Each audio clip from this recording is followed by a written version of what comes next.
Just give folks a couple more minutes to join. I got a couple emails from folks having challenges with the Zoom link, so we'll get started in just a minute.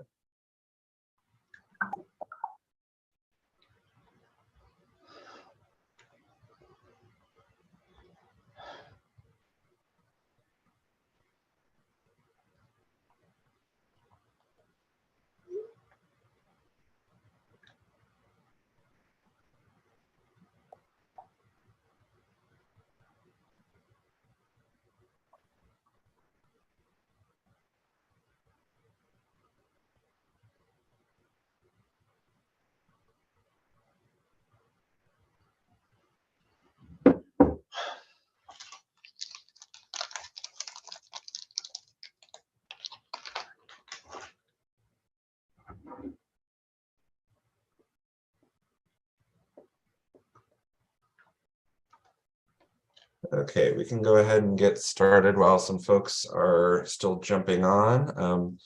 Thanks to everybody for joining today. So I guess just to start, one of the things that I have been getting a lot of outreach on has been how we would like to proceed with public input. So that's something that we're going to talk about shortly, just so you all are aware and can provide some thoughts on what you're thinking about how we can move forward with that. First order of business, though, will be to approve the meeting minutes from last meeting.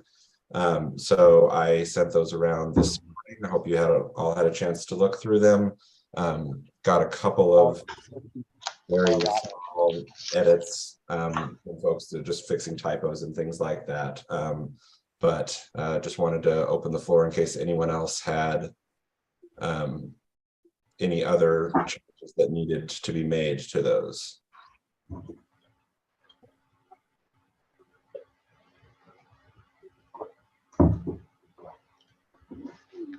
Okay, well, I'm not hearing any, so I'm going to presume that everyone, minus the one change that I made at Lauren's request for her title, there was a typo in that. Other than that, there have been no other changes. So do we have a board member who would just like to move really quickly that we can adopt those minutes as they have been edited? I move to approve the minutes as they've been presented and edited. Second. Don't get everyone to vote in affirmative or negative. Aye. Aye. Aye. Aye. Aye. Aye. Aye. Aye. Okay, great. So we will have those minutes adopted as they were amended with that one change.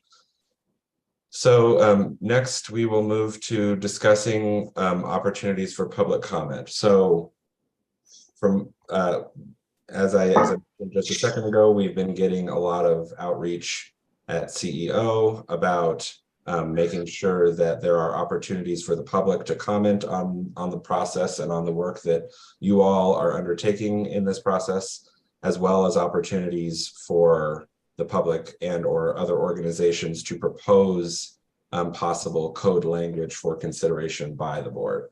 So with that kind of background, I have created a two different Google forms that could be used if that is what you all want to do, for allowing, that we could post it on CEO's Energy Code Board page, and anyone could provide public comments or suggest proposals for language through those platforms, if that is something that you all would like to do as far as soliciting public comment. So I'm happy to open the floor to anyone who would like to speak on that.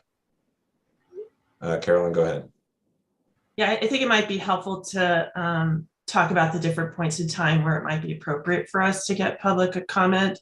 So I think you named one as early on in the process to get suggested language or input into it. And then I think subsequently, as we mature through the process, there may be feedback on work we've been doing or other forums. So just kind of thinking about which point in times we're addressing. If we're just talking about kind of in the spirit of getting input into potential code language, I think written's a very good format to do that, and would certainly support that.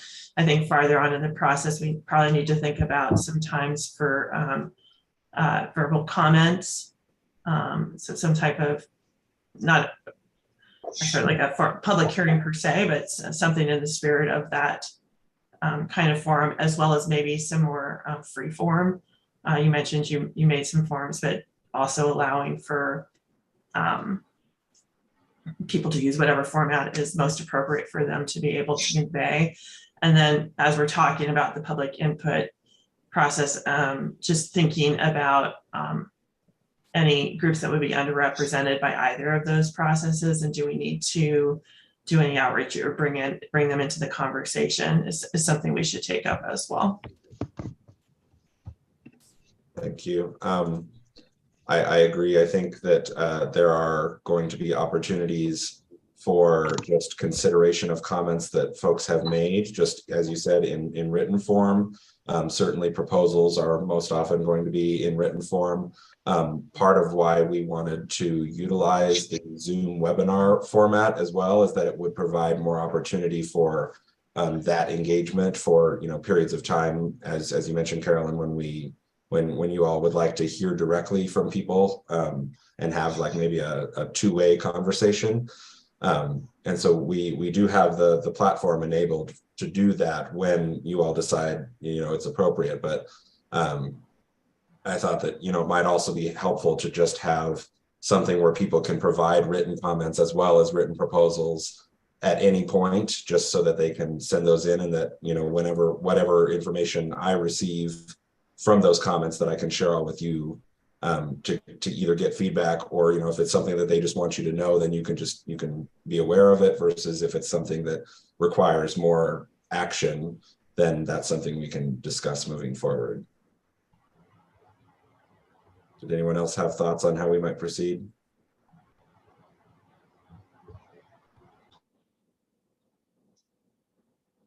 Okay, if everyone is in agreement that at the very least we can have those Google Forms that are available for people to provide those comments, and then as we approach those opportunities in meetings where we will have, where there will be better opportunities for folks to actually maybe participate in the conversation, that we can figure out when those opportunities would be best. Tim, go ahead. Yeah, thanks, Adam. So would those be up on that the website that you have set up? And then second question would be, then it'd be our, I guess, responsibility to keep looking at that occasionally to be prepared for our next meetings. Yes, so the links to that could go up on the CEO's website, on the webpage that we use for the Energy Code Board and all the updates that we provide there. And then we also have a listserv going where we have provided, sent out a message saying anyone who wants to be updated on the board can get information through this list, and we can provide we can send out the links on that list as well, because I think that those are probably the group that is the group of people that is probably most interested in providing feedback and commentary. So I'm happy to both post it on CEO's website and then also send it out to that listserv. Kevin, go ahead. Yeah, I just wonder, is there a vetting process for the material that gets submitted prior to it all posting? In other words, would the executive board, for instance, go through that? Because there could be maybe an unintended consequence of getting somebody dumping, thousands of pages of something or another that may or may not be relevant that we are obliged to respond to from an Open Records Act point of view. Mm-hmm. Yeah, I think that there is certainly some amount of, I guess I don't know what to say, processing or streamlining of what kind of information is being shared with you all, because I agree that there is going to be a certain amount of, there will probably be commentary or comments or proposals that, as you said, are not particularly relevant to the actual tasks that you all are undertaking. So we can also discuss how maybe we would work through those comments and decide how we would make sure that the most pertinent information is getting transmitted to you all for consideration. Carolyn? Yeah, to both Tim and Kevin's comments, I just wanted to say I think generally we should be as transparent as we possibly can, and so I would err on the side of not necessarily filtering, and also making sure that anything shared with us is shared publicly, so that everybody can see what input we are receiving and or responding to. So just wanted to name that as well. Go ahead, Will. And I would agree with Carolyn on that. I mean, this is an issue that sort of all of the state boards and commissions deal with. Is sometimes you do get submissions that are not particularly relevant, or sometimes you get an interest group that has thousands of submissions, but they all say the same thing.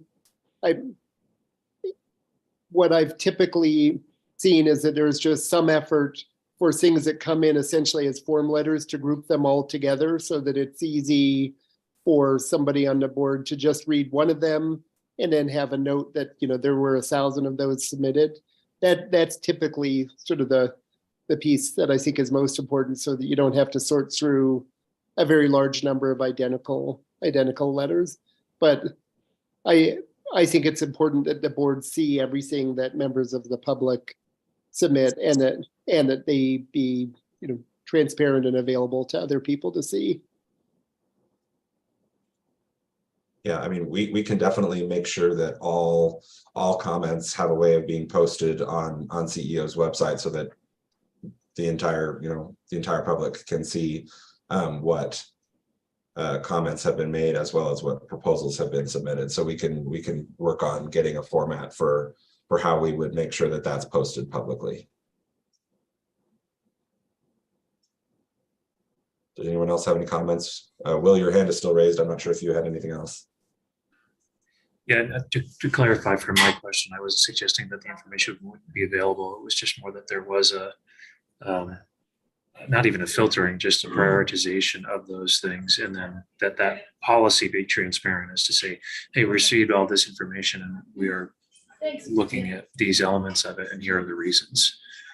Because it's a big group to look through all of that. So I trust that'd be the function of an executive board for this group to be able to address. Great. Thank you, Kevin.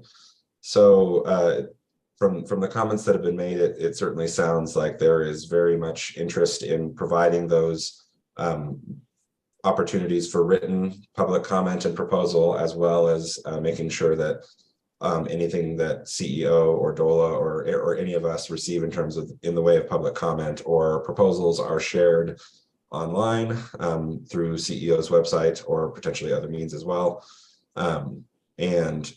We can discuss too about how we might want to just go about, physically,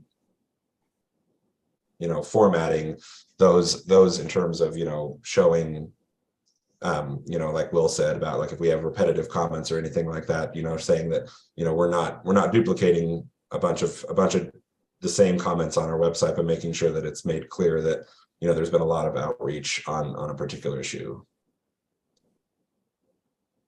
Did anyone else have any further comments or questions before we move on? Okay, hearing none. We're going to move on to the next section of the agenda, which is kind of doing a brief overview of the specific requirements in the legislation as far as considerations for solar ready and electric ready model codes that we will be considering, as well as benefits and cost analysis / cost effectiveness of both the 2021 IECC as well as these stretch codes that we're going to be developing, just so that we can all be kind of working from a baseline of information, both on the requirements as well as what we're talking about from an impact perspective. So I will go ahead and share.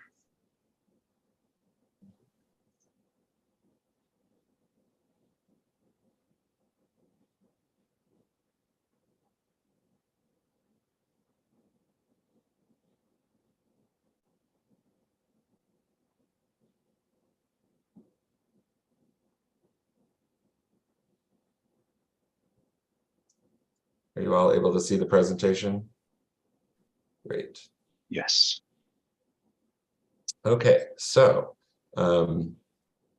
just a brief overview of inclusions in HB 22-1362, which is the building emission reduction law that the legislature passed last session that we are all working under currently.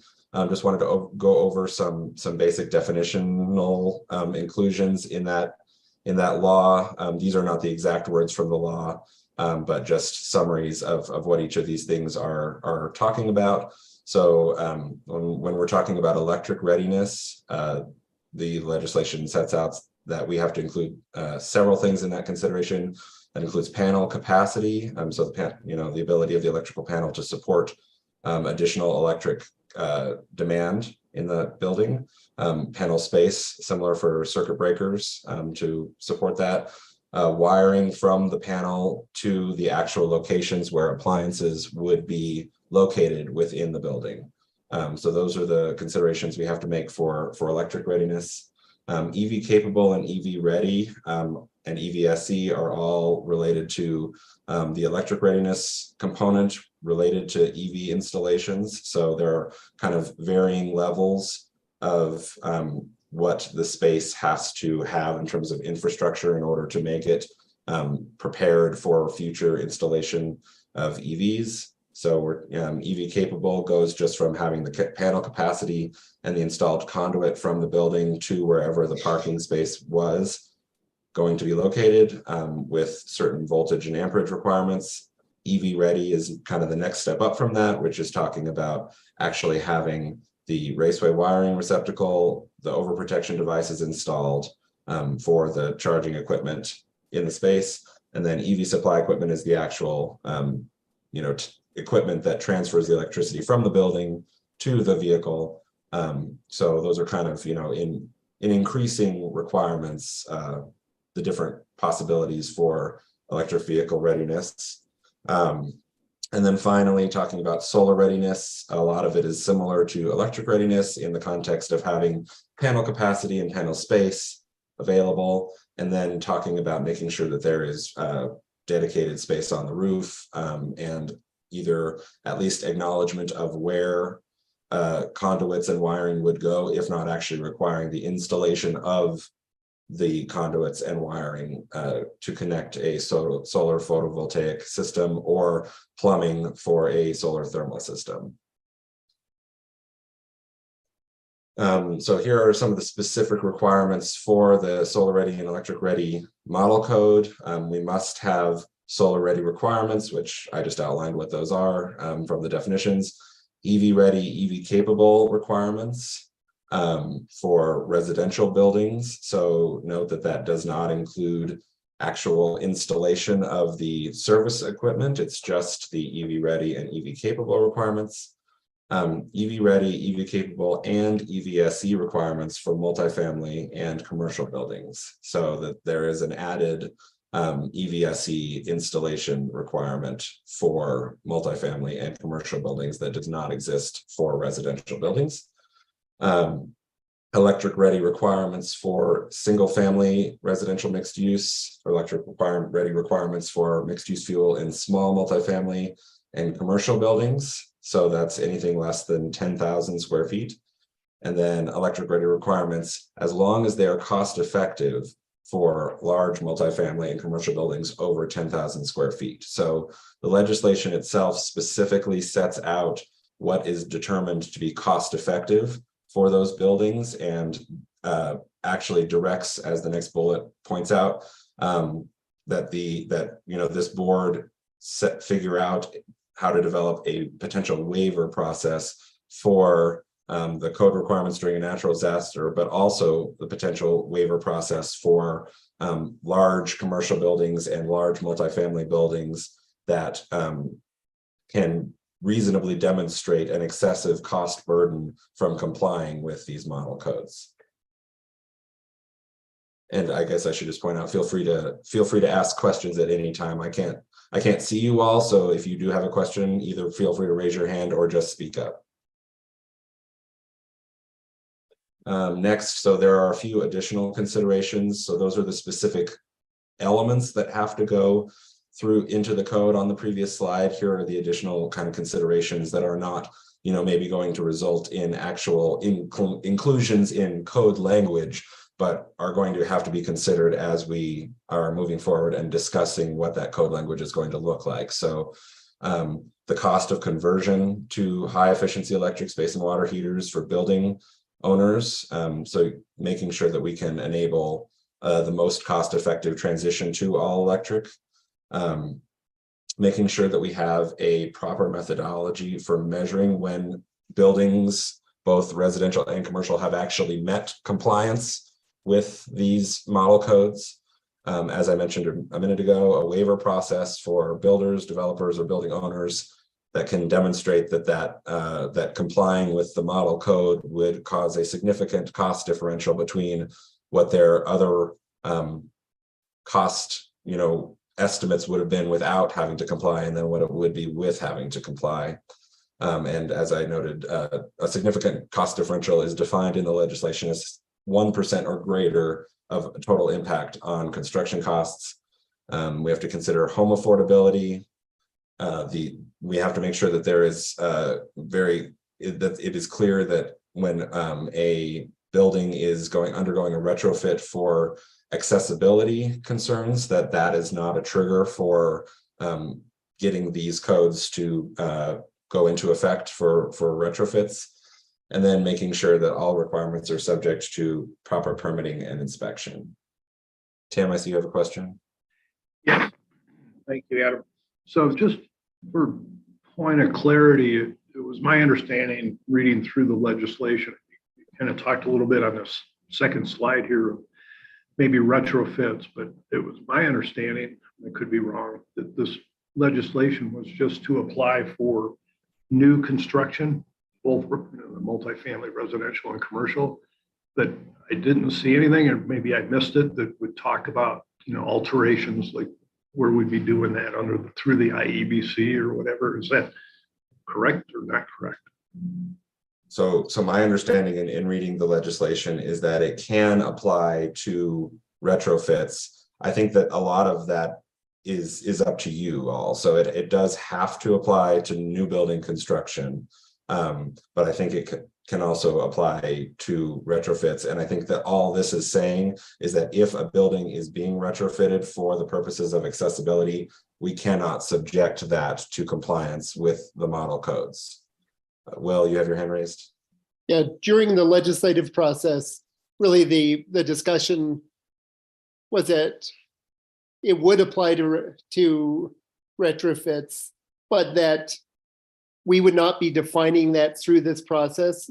The IECC already defines within the IECC itself how it applies to retrofits, and that would really be what would guide what you would have to do subject to particular, you wouldn't have to have an entire building, for instance, comply with IECC because you remodeled one room. But if you're opening up the entire building, and all of the walls, then you likely would have to, but that's already largely defined within the IECC itself. Thank you, Will. That was very clear in the legislation, I thought. Thank you, Will. Chris, you have your hand raised? Yeah, thanks. Just a quick question. Do we know what the cost differential is that would require a waiver under the second bullet? Has that differential been identified yet? So the legislation says that the definition of a significant cost differential is anything that would increase cost of construction by 1% or greater over what the baseline cost differential, the cost of the project would have been without having to comply with these stretch codes. Carolyn? Yeah, and just a clarification on that, I think in the legislation, it was not of the total construction cost, but rather the cost of the mechanical, plumbing, and electrical. So none of the finishings, envelope, other components of the building. And so I think that narrows it down and gives us a little bit more reasonable baseline to figure out what that cost differential represents. Thank you for that clarification. Tim? Well, thanks for that input on the legislation with how it would apply to alterations for, in particular, the IECC. I agree. On the IECC has sections where it kicks in requirements, but in my mind, with these two codes, or the solar ready and EV ready, it may make sense for this group to get some clarity in language as to when these will kick in based on the level of alteration, whether you're doing additions to an existing building or just doing new roofs or that sort of thing. So I think that it'd be, in my opinion, pretty important to have that type of clarity in these two different documents. Thank you. Thank you, Tim. I will note that, and we will talk about this over the next several meetings, but there are some examples of local jurisdictions who have adopted certain codes doing that. So for example, for EV readiness, a lot of times the conversation is around, like, if you're redoing the parking lot at a multifamily building or a commercial building, you must do it in that situation. Or, another example is, like you said, replacing a roof or something of that nature. So there are examples of that being the case. So that's definitely something that can be considered as we continue these discussions. Mary, go ahead. Good morning, afternoon, everybody. So just some real life experience I'm hearing in the Western Slope. So again, I'm in the Eagle Valley, Roaring Fork Valley, so Glenwood. What I'm hearing when you talk about that significant cost differential, like 1%, we have a lot of new construction going on here, like everywhere else.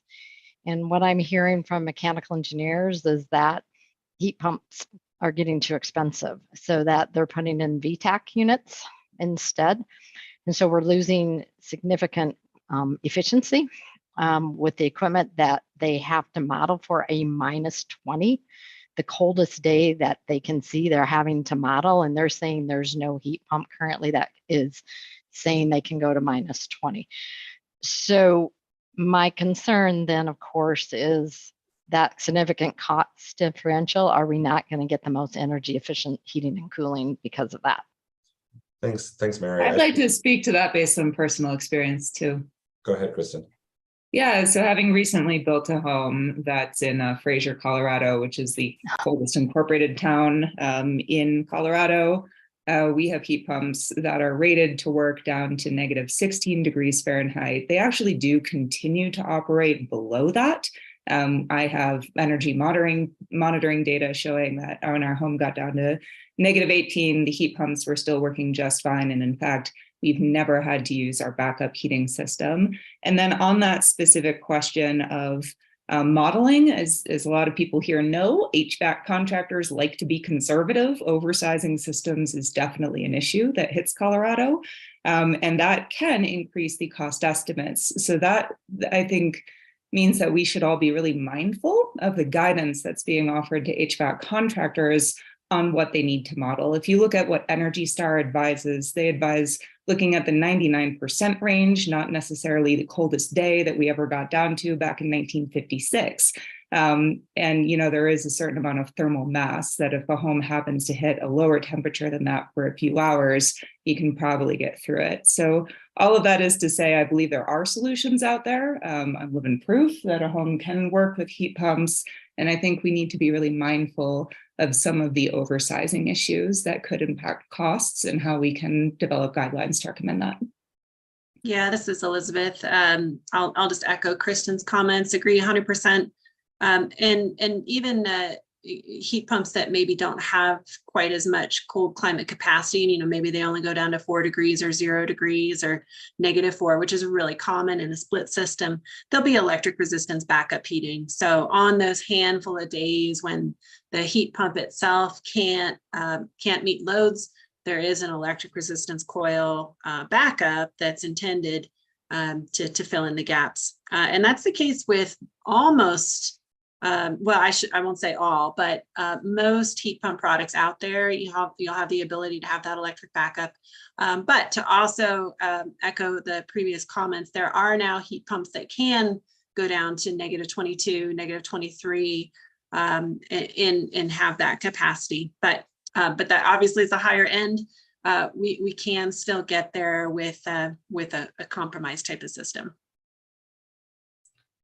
And I'll just jump in, just as a clarification, this 1% cost differential, I believe, and Adam, you can clarify, only applies to the solar ready and electric ready components of the requirements. So it doesn't apply to the base code, the appliances that would be used. So it's really around the additional panel capacity, the conduit, the wiring, specifically, not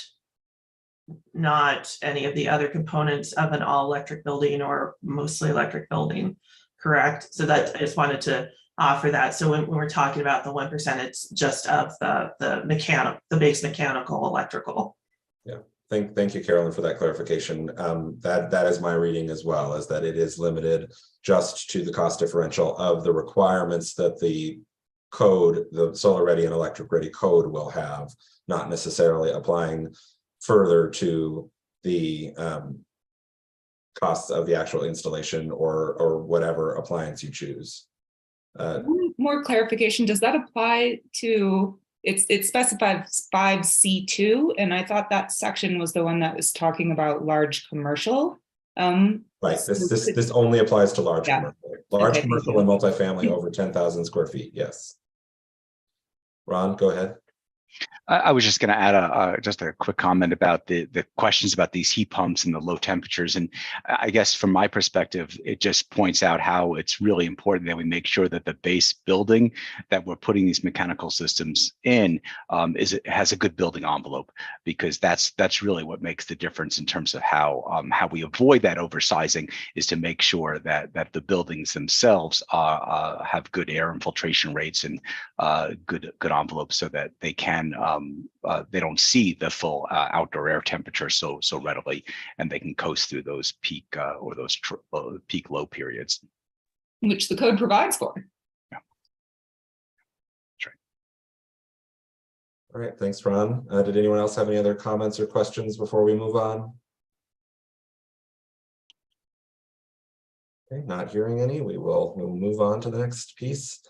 So as many folks have discussed here already and know well, just wanted to go over some of the very basic level benefits of the codes, specifically for solar ready and electric ready, that this will help to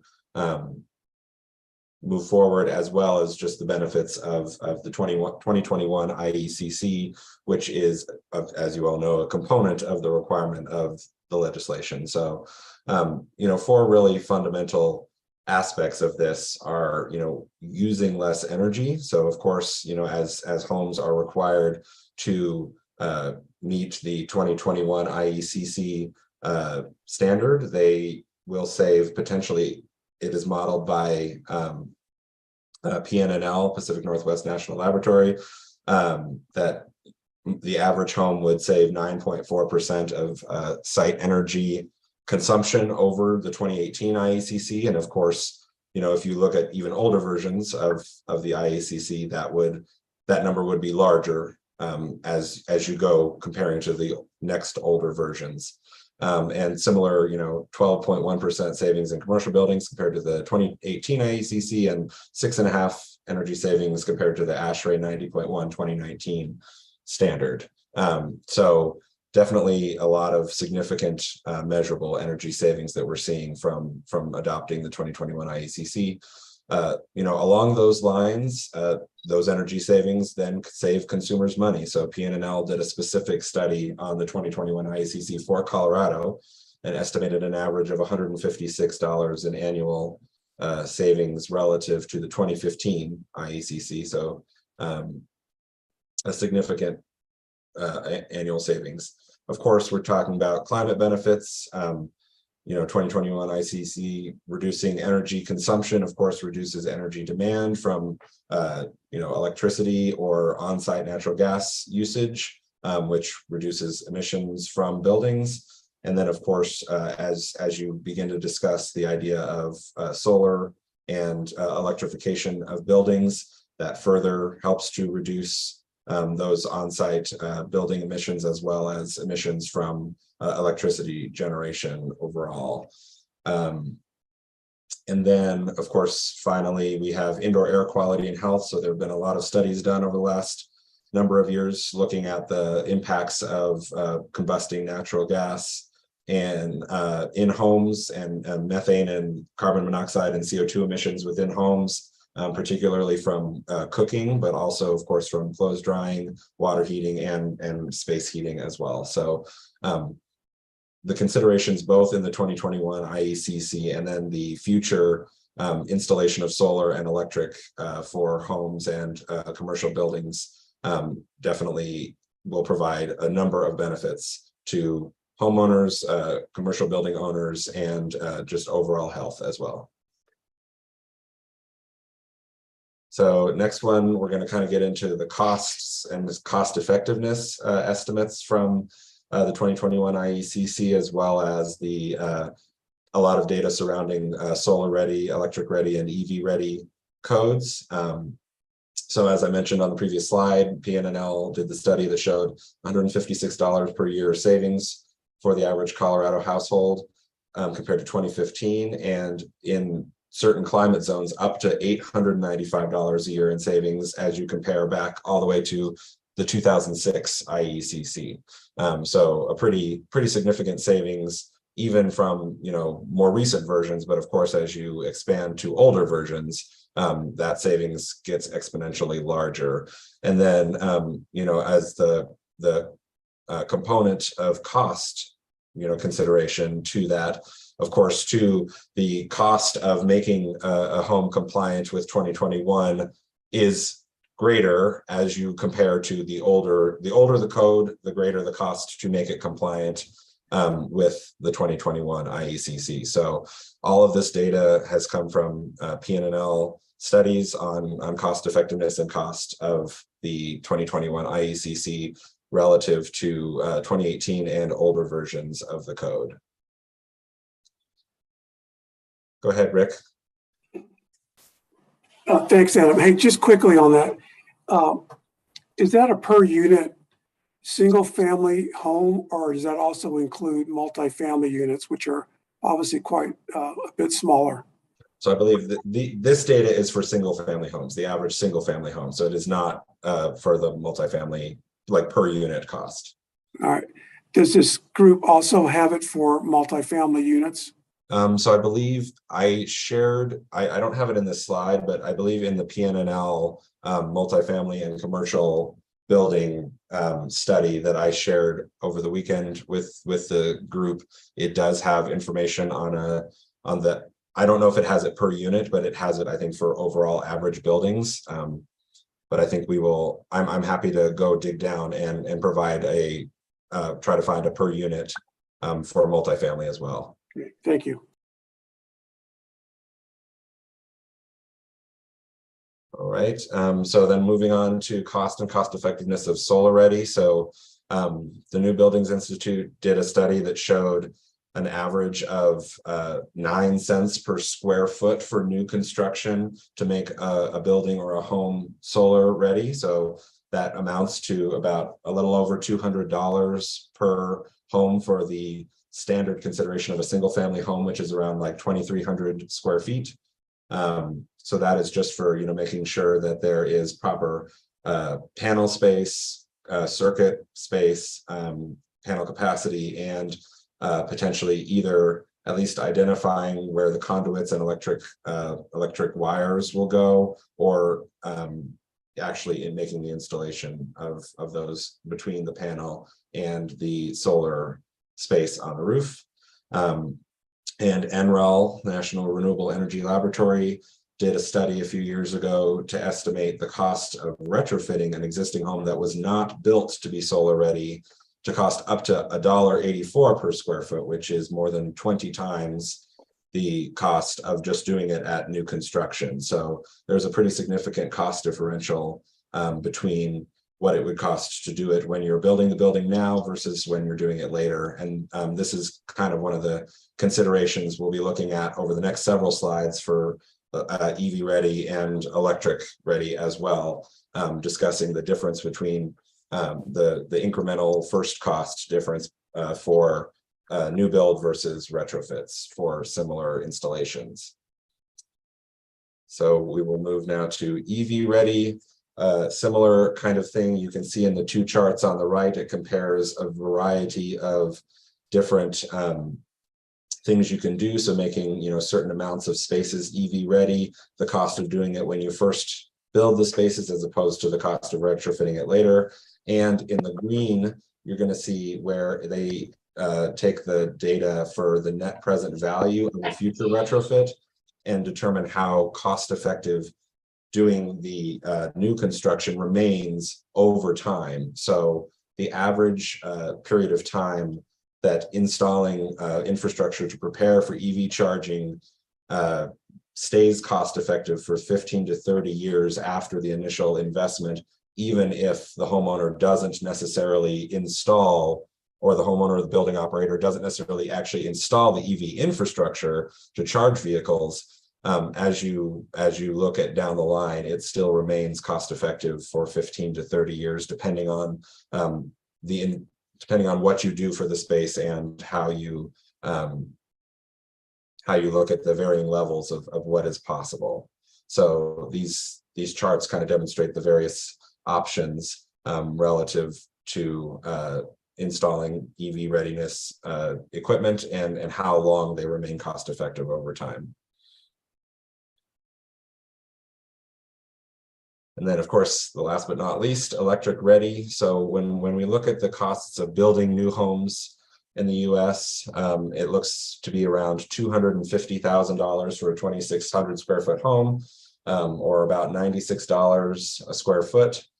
A recent study that is referenced on the left here in the chart from the National Buildings or New Buildings Institute estimates that the cost of a new mixed fuel home being electric ready is about 32 to 52 cents per square foot, given a range of different things that have to be considered within a building. And even on the high end, relative to the cost of building a new home, that's about 0.5% increase over the per square foot cost of building a new home. So relatively low impact for making a mixed fuel home electric ready. And then, as you can see on the left, which is left of this chart, which we are goes a bit beyond the scope of what the board is considering, but still something worth noting, is that the actual cost of constructing all electric homes is actually lower than constructing mixed fuel use homes, as the natural gas infrastructure is not needed. Kevin, go ahead. Question, Adam. Thanks for presenting this. Do we have by any chance sort of the competing information? I know Home Builders Association, for instance, was representing some very, very different dollars than these amounts in some of their opposition to this bill and the campaigning subsequent to that. Do we have that for contrast, just in terms of like where the data came from, or do we have this from multiple sources to be able to better shore up our certainty behind these analyses? Yeah, so I don't have it in this presentation, but it's something I can I do have and that I can share with all of you. Probably also worth noting that there's some actual spec pricing on homes for the Marshall rebuild that also illustrate that these are consistent. So yeah, I'm more than happy to provide information from those sources that Kevin mentioned as well, that might provide a different view of what this looks like. Andrew, you have your hand raised. Yes, I do. As we proceed forward as a group, I personally have seen substantial disparity and variety in cost estimates on these topics. Is it the desire or intent of the board, or is it a mandate that the board should retain somebody to undertake its own independent assessment of cost that would be transparent and show not just the unit cost, both material and labor, that make up what may come from the board as far as its output? Yeah, I mean, I think that that's something that we are very interested in doing, is of course when we can really only model on what you all decide to move forward with when we know what you all will decide on moving forward with, but modeling and future analysis of the impacts of the codes that you choose is definitely something that we're very interested in doing. No, thank you. I mean, for illustration, is it a question for the group? Is a basis for some of the decisions to be made? What is the estimated cost? Because some of the numbers I've seen are inconsistent with internal numbers that we've undertaken. So I must raise that but I would not support relying on anything that I've internally prepared with respect to cost from going from the 18 to the 21 IECC. Some of the summaries are so summarized, I question their completeness and correctness. And I'm not trying to attack that. If there were sufficient backup that was sufficiently well developed that addressed the matters that they need to, I believe I would support their inherent reliability, then that they would be sufficiently transparent that all the members and then the public should feel more comfortable in any decision that would be made. Yeah, thanks, Andrew. So I just want to clarify that every piece of information that comes out of this presentation that I'm giving you has been shared with all the reports from PNNL, from NBI, the entire report that gives the broader picture of the entire scope. I did send all of those to you last week. So just to clarify that information has been none of this is being cherry picked in a way to try to hide any information from any of you. I provided the entire reports, most of which were done by Pacific Northwest National Laboratory, which is of course a very science-based institution, does these analysis and has for many years on the effectiveness and cost effectiveness of the IECC. So any information that you wish, or any sources that you wish to have information from, please share that with me and I will get that information for you. So as Kevin mentioned, wanting the home builders numbers that they put forth on cost effectiveness, I'm more than happy to pull that together and provide that to all of you. And then I think I saw Kristen might have had your hand raised as well. I did, thanks. And I think a lot of us have seen a lot of variation depending on where we live in Colorado and some of the new construction costs around the state. And so the more transparent we can be about that, for anyone watching, I would certainly acknowledge that costs on the Front Range may differ from costs on the Western Slope, which may also differ from construction costs in the High Rockies. So we're cognizant that these are not necessarily numbers that are one size fits all. That being said, when we do this process of looking at relative costs, I am curious if we'll be able to take into account any cost studies that may have been done, looking at some potential forthcoming changes that are under consideration at Colorado's PUC. So for example, I have heard people talk about the relative cost of avoiding that cost of hooking up to gas infrastructure, and there may be some changes coming on how those costs are distributed amongst new customers versus existing. So I just want to make sure that we consider that when going forward. Certainly. I mean, happy to compile and get information on that as it is available.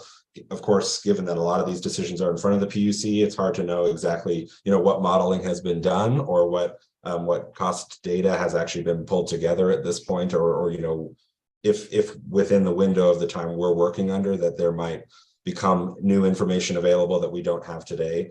I will be sure that we will get you any information along those lines that we can. Did anyone else have further questions? And just one comment again, I think when we're talking about electric ready and solar ready, I think we're talking about a much narrower space with a lot less disparity in numbers versus when you're talking about the 2021 versus 2018 or our work ahead of us, the near zero or whatever we're referring to it. I think that's the piece where a lot of this is really going to come to play. Yeah, and I think too, one of the challenges that comes with modeling, particularly for electric ready and solar ready, is that a lot of the data that has been collected is done on solar and electric installed as opposed to readiness. And so you don't necessarily see, like for example, when you talk about electric readiness, you only see the upfront cost and not the back end cost of when actually like electric is installed. Same thing with EV charging infrastructure. You don't see the full effect of relative savings over time to offset any upfront costs until you actually have the installation that the readiness infrastructure is enabling. And so that's part of what the next slide is trying to kind of highlight is what are the potential back-end savings, but this is very dependent on consumer, building owner, homeowner decision making. This is not something that is standardized so much. So looking at impacts of, if consumers actually install solar versus if consumers install all electric versus if consumers actually, purchase an EV and install EV charging infrastructure, the different cost differentials that you can see. So for example, under the EV charging, it's like when you look at the cost of electricity and the usage of the average EV per mile, you can extrapolate the average cost to operate an EV every year for the marginal increased cost of electricity per month versus the decreased cost of no longer relying on gasoline. And so that is not factored in though when we talk about analysis of just electric readiness, because none of the EV infrastructure has actually been installed. The EV is not actually being used.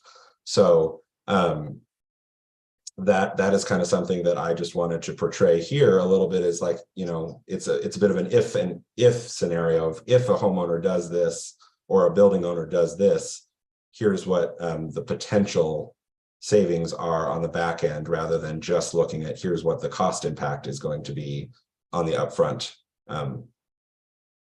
installation. So then next, we are going to hear from 3 of our board members who graciously agreed to present to us on what their jurisdictions have done. We have 3 who have adopted either some combination or all of the model codes that we are here to discuss. So we're going to start with Ron, who's with Boulder County. And Ron, I have your slides included in this presentation. So just let me know when you'd like me to switch to the next slide. Okay.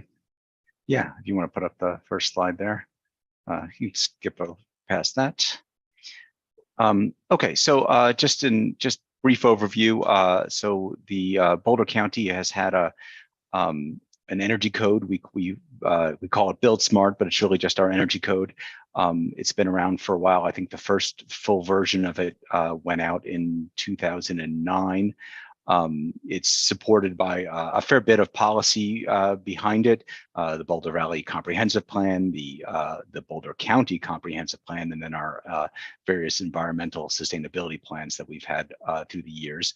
When we looked at our environmental footprint from our built environment related to building permits specifically, what we could see is that we really had the residential sector was the most important for us to deal with first, because we have so much residential construction in the unincorporated areas of Boulder County. These comprehensive plans actually push bigger development projects into the incorporated cities, and so we end up having a lot of residential. So we wanted to focus on that first. We were really trying to focus on greenhouse gas emissions. We also really wanted something that was efficient to administer, and that was going to be cost effective for our consumers. If you go to the next slide, please. So this is a checklist that we use. This is really not the code itself, but just a tool that we use to sort of navigate it. This is what we used to pull out at the building permitting counter back pre-COVID, when we met over a building permit counter, that sort of guided us through the various pathways.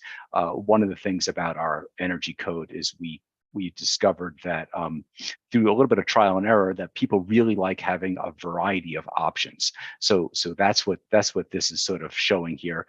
You can see that the place where there's the sort of the most variety is with additions, remodels, repairs, alterations, that kind of work. There's so many different starting points that people really want to go at it in a lot of different ways. When you move into additions, we're actually adding square footage. Things get more stringent. But what I wanted to focus a little bit on today was just talking about the new building portion of this chart. So that's over on the left-hand side, and you can see that we have three big sort of categories, 3 buckets, but depending upon what their house size is.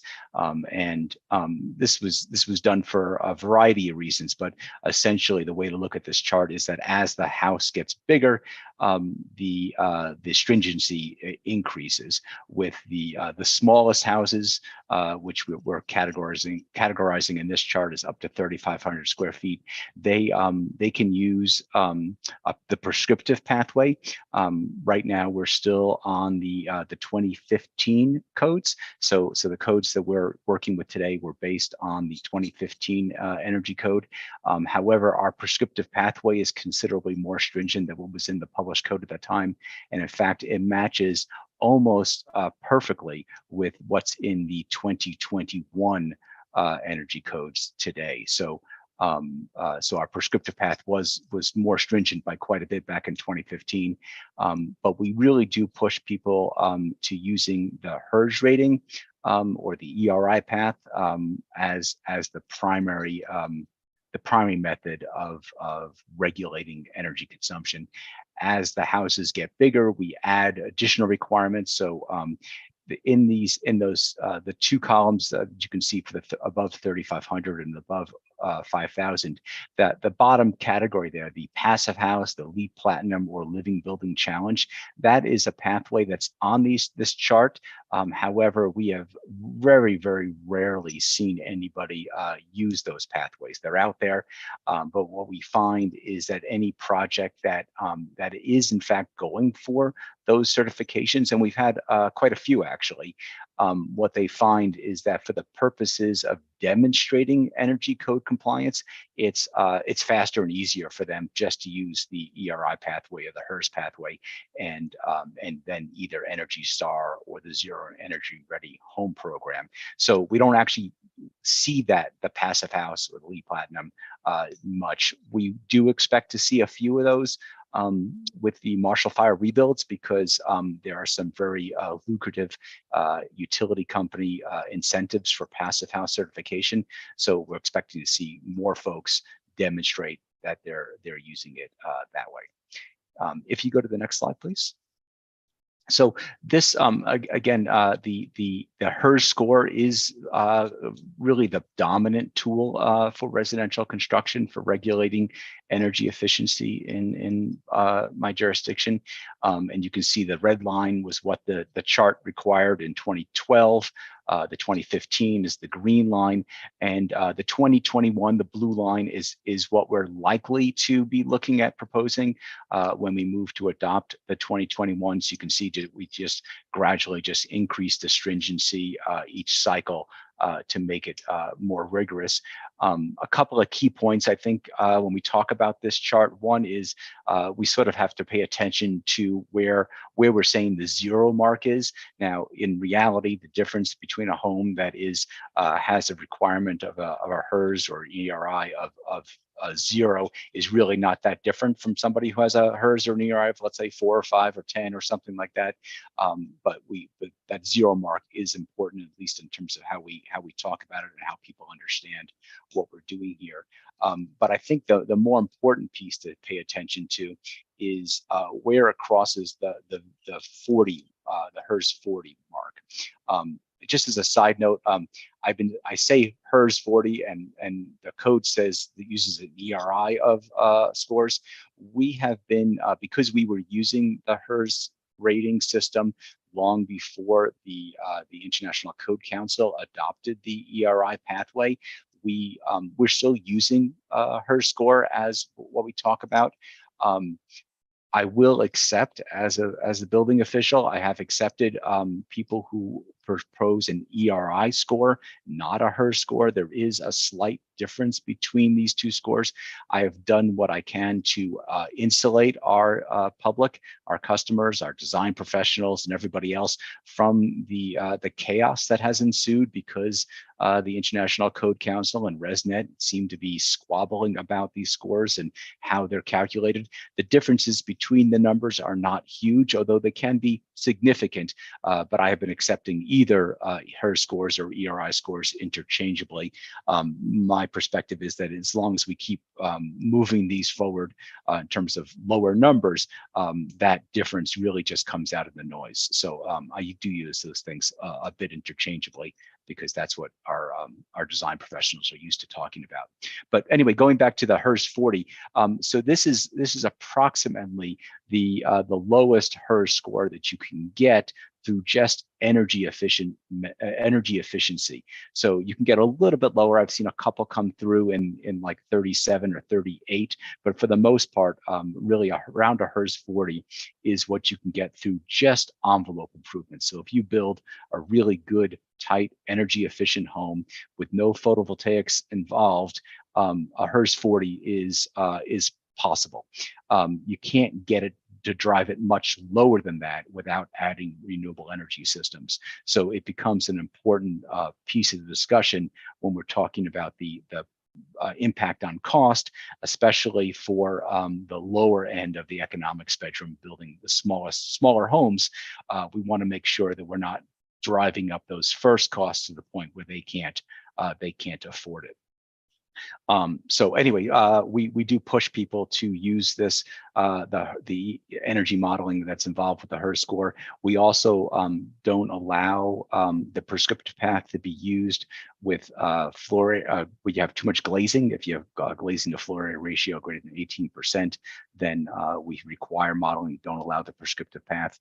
And in the next code cycle, I am intending to propose further restricting where the prescriptive path works.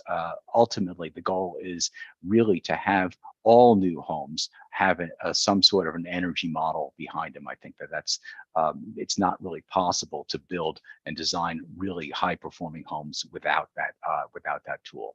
If you go to the next slide, please. So this system has done a couple things that have worked really well. One is that there has always been, especially back in the earlier years, a pretty significant education that has to happen within the trades. So some of it is just, framers understanding how to frame things so that insulators can insulate, general contractors understanding how to sequence jobs to get high performance homes. There is training and certification that some of the trades need. And so by ramping this up in a way, by making it more stringent for the largest homes, theoretically being built by the more affluent homeowners, it really has allowed all of the trades to get that education and not further exacerbate some of the affordability problems that we have in Boulder County. The other thing is that it does do a really good job of just making sure the largest homes, which have had the highest energy consumption, that those are being addressed first, which I think is important. And the other thing I would point out is that this whole process has had a very favorable outcome in terms of moving forward with electrification. Because we require fairly low HERS targets, electrification is becoming more and more the most cost-effective way of getting there. So while there's nothing in the Boulder County Code that requires electrification, we in fact are seeing that happen on its own, because project design teams are discovering it's a good way to get those HERS scores. Where this doesn't work is that we are still seeing homes that have very low operational energy or even negative operational energy, but still have astoundingly high embodied energy in the construction, which doesn't quite get us everything we're looking for in terms of our overall carbon footprint for homes in Boulder County. Next slide, please. So again, going back to this piece of that chart, one of the things that has been working really, really well is that we are, because of the way this is structured, we are seeing more and more homes that are getting Energy Star certification, as well as Zero Energy Ready Home certification. And this has been, I think, one of the better pieces of this in terms of value for the homeowners. The additional certification and verification that these programs require actually does mean that more homeowners are actually getting what they think they're buying when they buy a high quality home. So the additional verification really does force contractors to up their game a little bit. It also brings into it some important measures that we might not necessarily have an easy way to address in our energy code, things like water conservation and air quality. These things are built into the Energy Star and the Zero Energy Ready Home program.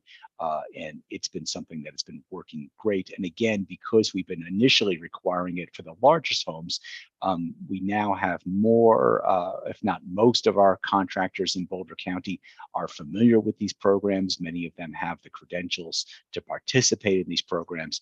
And so as time goes on, we are planning on expanding these programs with the goal of ultimately getting to a spot where every new home in Boulder County has these kinds of additional certification and verification programs.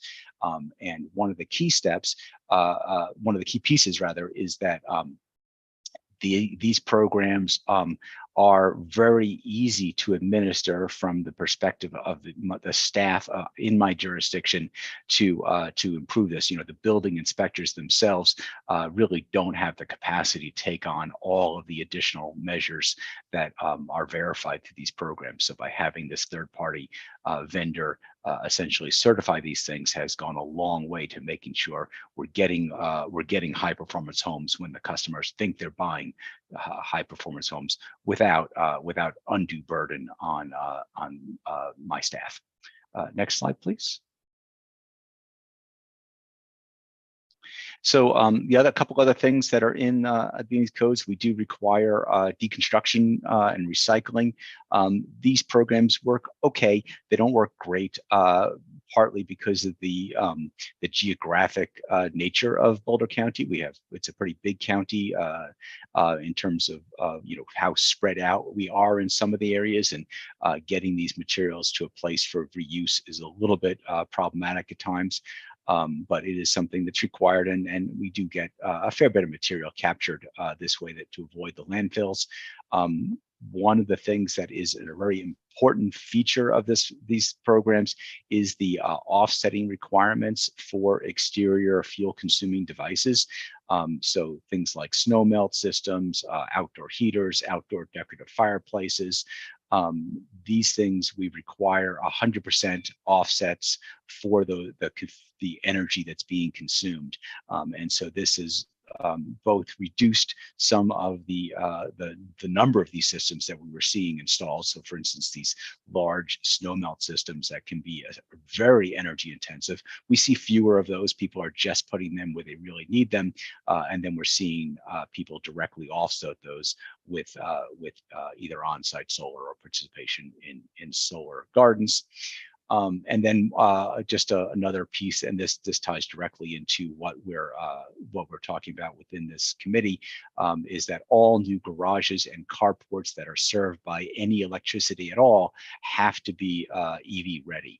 And this has been something that actually I was expecting to see more pushback from consumers than I've been seeing, but it really is working out okay without a lot of problem. People, just size systems to accommodate it in their carports, and it seems to be working pretty easily. Next slide. Okay, so that's the residential stuff. On the commercial side, Boulder County is not quite as far along as some of our neighboring cities, but we really just regulate by the 2015 Energy Code. However, if they're over 25,000 square feet, then we tie them into the IGCC. The IGCC is, in my opinion, a very difficult code to administer. And so we have been accepting as alternatives LEED certification, which actually seems to be something that most of the commercial projects over 25,000 square feet seem to be taking that route. I think they find better value in terms of finding consultants that are familiar with working with LEED over the IGCC.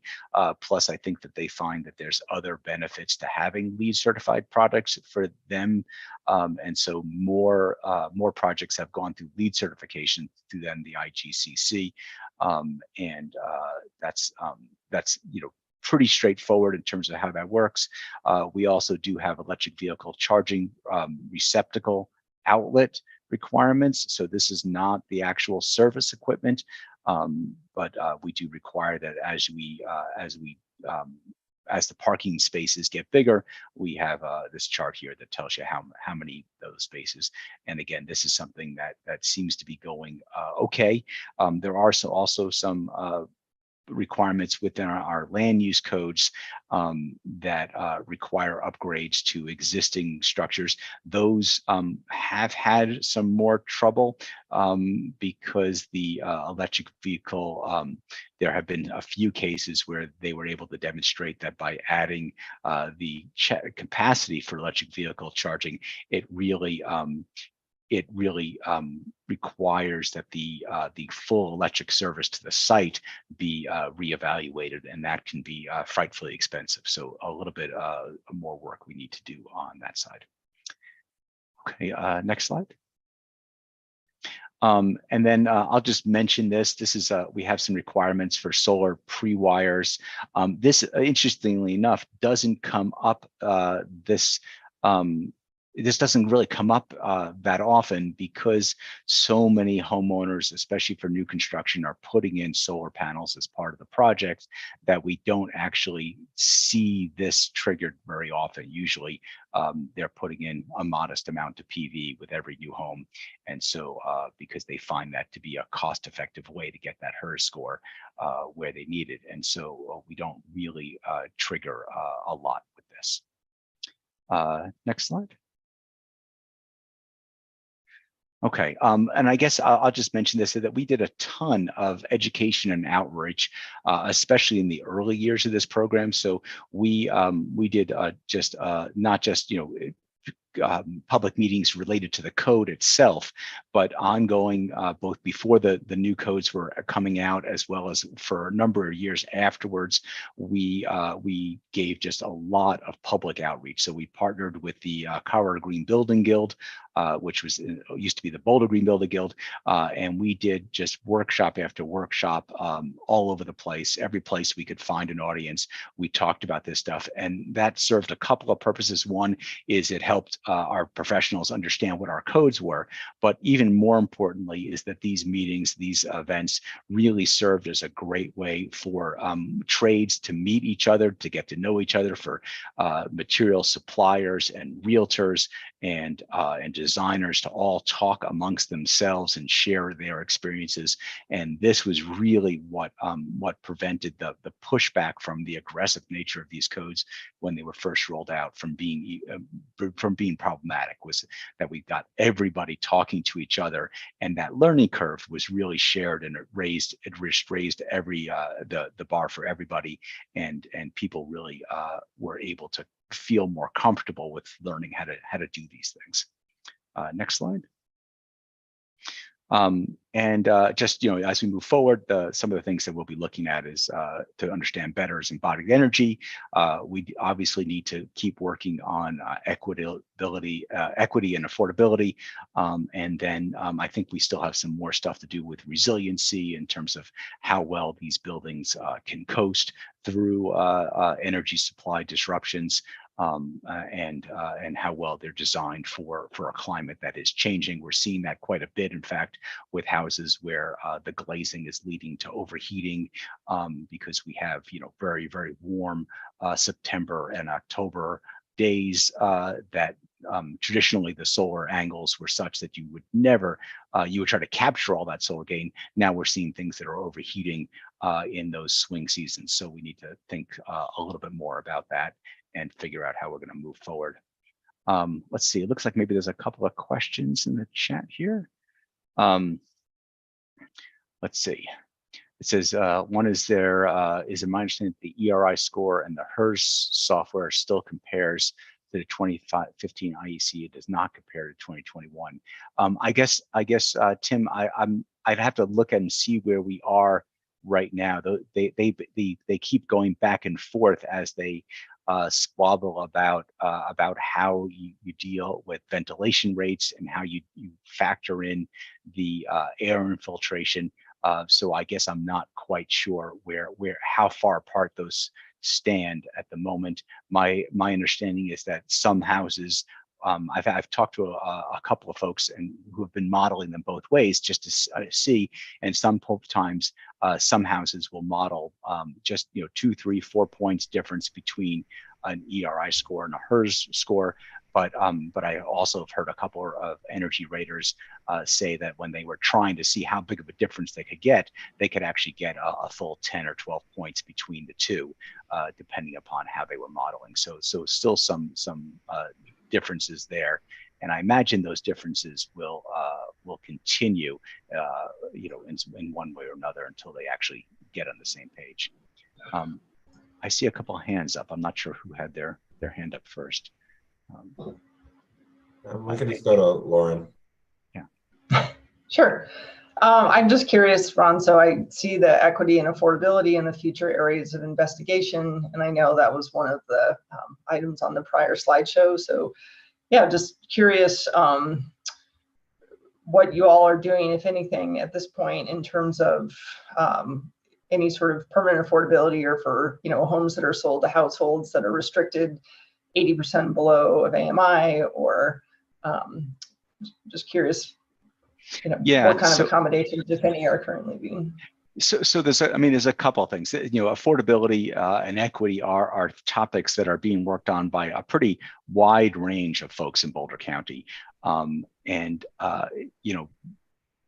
there's the piece that I've been trying to focus my attention to is noticing that we have in the houses that have been built over the last decade or so under Build Smart, we have a clear discrepancy where the people who have built large houses and who have the most money have no utility bills. They're running their houses at net zero, and the people who have built the smallest houses with with HERS scores and let's say in the 40s, they actually still have energy bills. And so that seems like the inverse of what we have. The people who are really struggling to make it day to day are having or don't have the benefit from these situations. So I don't think I have any easy answer for this yet. And in fact, the whole idea of affordability when we talk about new construction in unincorporated Boulder County it feels a little funny of itself, because there's every new house is extremely expensive in Boulder County. So I'm not really sure how we fix that yet. I think the first step is to just make sure we're making ourselves fully aware that this is what's going on, and then the next step is to figure out how we address it. But the building code, and especially the energy code, is a pretty blunt instrument to be used to try and deal with this. But I think we do need to acknowledge that there should be some way where the people who are building, who have the most money and can build the biggest houses, are not being subsidized in some way from the people who are building smaller houses. And there, to some extent, that does seem like that's what's happening with the utility bills. Thanks for that. Yeah. Sorry. Andrew? Yes, go ahead. Oh, I see your hand up there. Oh, no, I didn't think I had it up. I apologize. Oh, okay. Okay, let's see. In the chat, I still see a couple of questions. Let's see. Let's see. Please share the challenges, the IGCC. I think the IGCC is just a little confusing. It's written differently than many of the other codes. And the calculations are complicated. There's, especially in the earlier versions of that code, there were things that really just didn't work. So I mean, I think if you look around this country and you did a survey of how many people are actively and accurately implementing that code, I think you'll find it's a pretty darn small number. To be honest, I have not yet sunk my teeth into the 2021 version.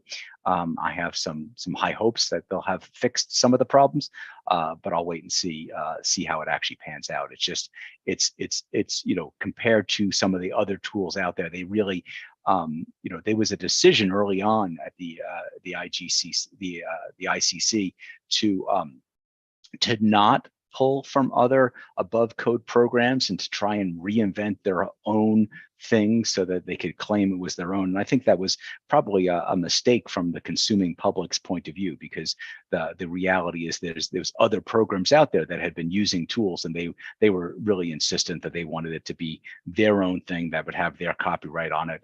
And as a result, they created something wholly new, which is not something that is familiar to my plan review team. It's not familiar to the design professionals who are trying to use the code. So it is sort of learning how to use something that's new. And because it wasn't very popular, especially at the beginning, many of the kinks in that program, I think still may remain, because it hasn't been used enough by enough people to really work that out.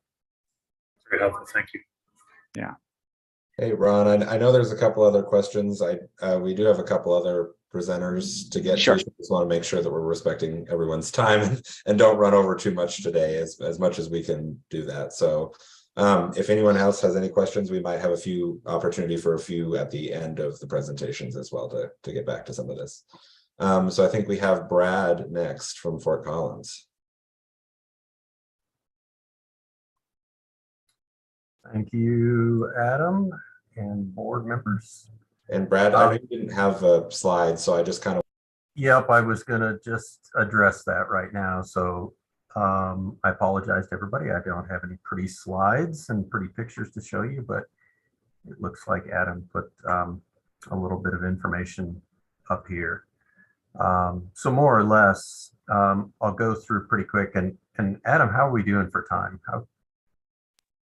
We're doing okay. I think you have probably like 15 minutes. Okay. I'll try and get through this as quickly as possible. So I guess I'll start by addressing where this all started for the city of Fort Collins. And then what I want to do after that is just kind of jump into, because we have adopted the 2021 code, what we ran up against during our adoption process.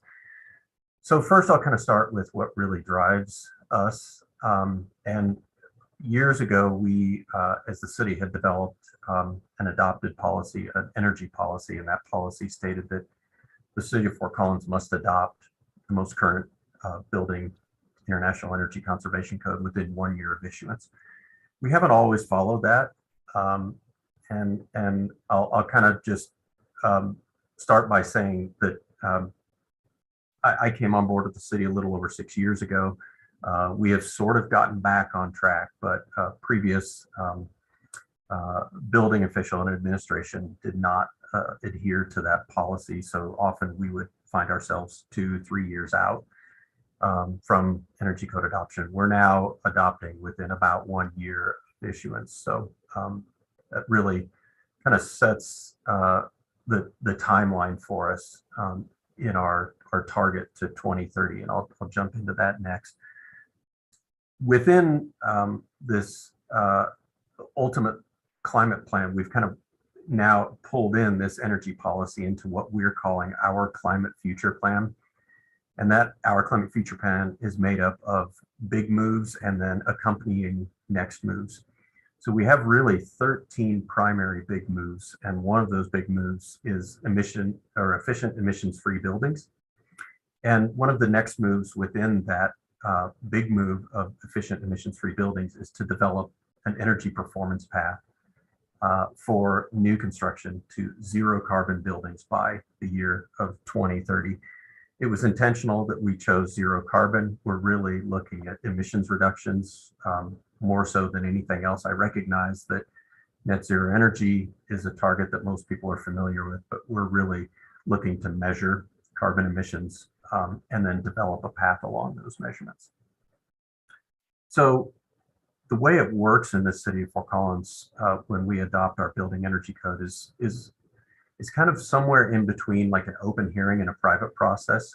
So staff typically gets the current energy code when it's released, and then we review that code. We make amendments to that code, and the idea is that those amendments then align with our climate future plan, more specifically what I just mentioned, the efficient emissions-free buildings and this sort of path to 2030, which we now know is a zero carbon building, meaning, of course, that building will produce as much energy as it consumes, and it will not emit any carbon emissions. So the process for us historically, our code review, well, what happens is once then staff reviews and amends, we then go to what we call a code review committee. And interestingly enough, in this code review committee, we have a number of different stakeholders within the community. There's typically about 20 to 25 different people that attend bi-weekly meetings as we review that code and those amendments to code. We don't very often have high participation from commercial builders. And one of the reasons that we discovered recently was that for the most part, commercial builders just tend to fall in line with the regulations. And what we've heard is the city's going to do what the city's going to do. The quicker we figure out how to do it, the better off we're all going to be. So the most resistance that we typically get and the most input we typically get is from residential builders. And quite frankly, they provide a lot of really great input. So in what I first approached is like this almost headbutting with builders within the community, I've now adopted that they are a tremendous asset to us and we need to listen to them. And I think more importantly, and hopefully this committee understands that too, this board, that we need to really bring them along. And the more information they have and the more they understand this process, the more they tend to just come along with it and tend to just do it. So some of the things that we heard from some of our residential building partners that are in our code review committee is, and this is absolutely valid, is we keep pushing as a city, but they wanted to know, how does this help us sell more homes valid point. So what we're truly trying to do is distinguish what you get in the city of Fort Collins from what you get outside of the city of Fort Collins and neighboring cities.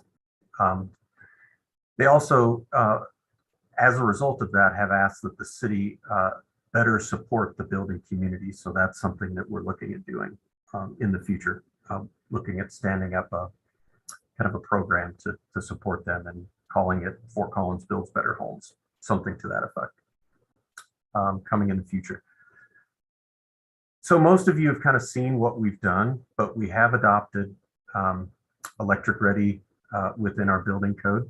We wrote those in as amendments, and we have adopted electric vehicle provisions within our building code.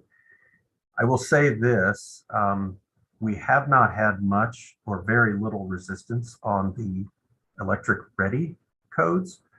The only feedback that we got, interestingly enough, was when this was brought to City Council, and the City Council asked that we push harder.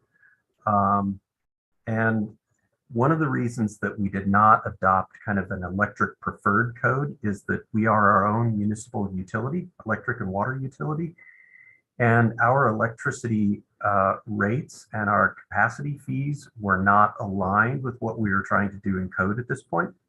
This was something that I brought to my boss and my supervisor and was instructed to just write it into code. We will deal with it. We recognize that we have to make some changes. And that is something that will need to go to, obviously, City Council for adoption.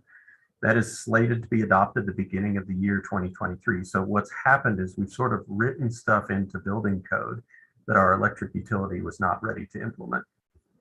And what it meant was, at the time that I wrote it into building code, was that we were writing stuff in that was just going to be an additional financial burden to any builder or developer in town. We recognized that that was going to be the case, but we also recognized that this was going to spur the change within our light and power department. So we're putting that in place for beginning of the year 2023. What I will say is that, and I think Ron touched on this early in his conversation, is that builders and developers like choices. So in our communications with our code review committee, we have heard and listened to them and implemented some additional things within some of our electric ready requirements that provide choices. A couple of those things, and I'll be pretty brief about this, just being mindful of time because there's a lot of EV stuff coming, is we are allowing conduit with a pull string size to accommodate some of the specific space and water heating needs and requirements. A lot at the time this was introduced to that group, they weren't exactly sure what size electric service they would be delivering or putting in to the receptacles that would be adjacent to these fossil burning appliances. The other thing that we did was recognizing that 2030 zero carbon building, that we are going to be dramatically improving the building envelope, thus lowering heating and cooling loads of the buildings, allowing for electric heating to be a lot more aligned with our goals and to accommodate these appliances.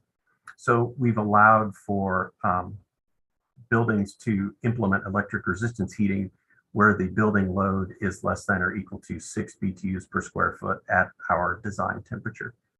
There was some discussion earlier. I know Kristen had chimed in about this, and I think Carolyn maybe too, and I think it is very important to establish design temps and ensure that mechanical contractors and builders do follow those design temps. We run into that often, and we can very specifically say that in the city of Fort Collins, we have a design temp that will meet the entire needs of the entire city. So where we ran into issues was in our EV adoption and our provisions within code. And we really ran into it after we had discussions about the electric ready requirements that we were implementing. And as soon as we introduced the EV requirements, we immediately got pushback from our code review committee. And the primary thing that we heard was that you're asking us to do things that your electric grid can't handle. So we had to address that with the group. So that meant going out to a third-party consultant and doing some analysis of it, and then meeting with our light and power folks.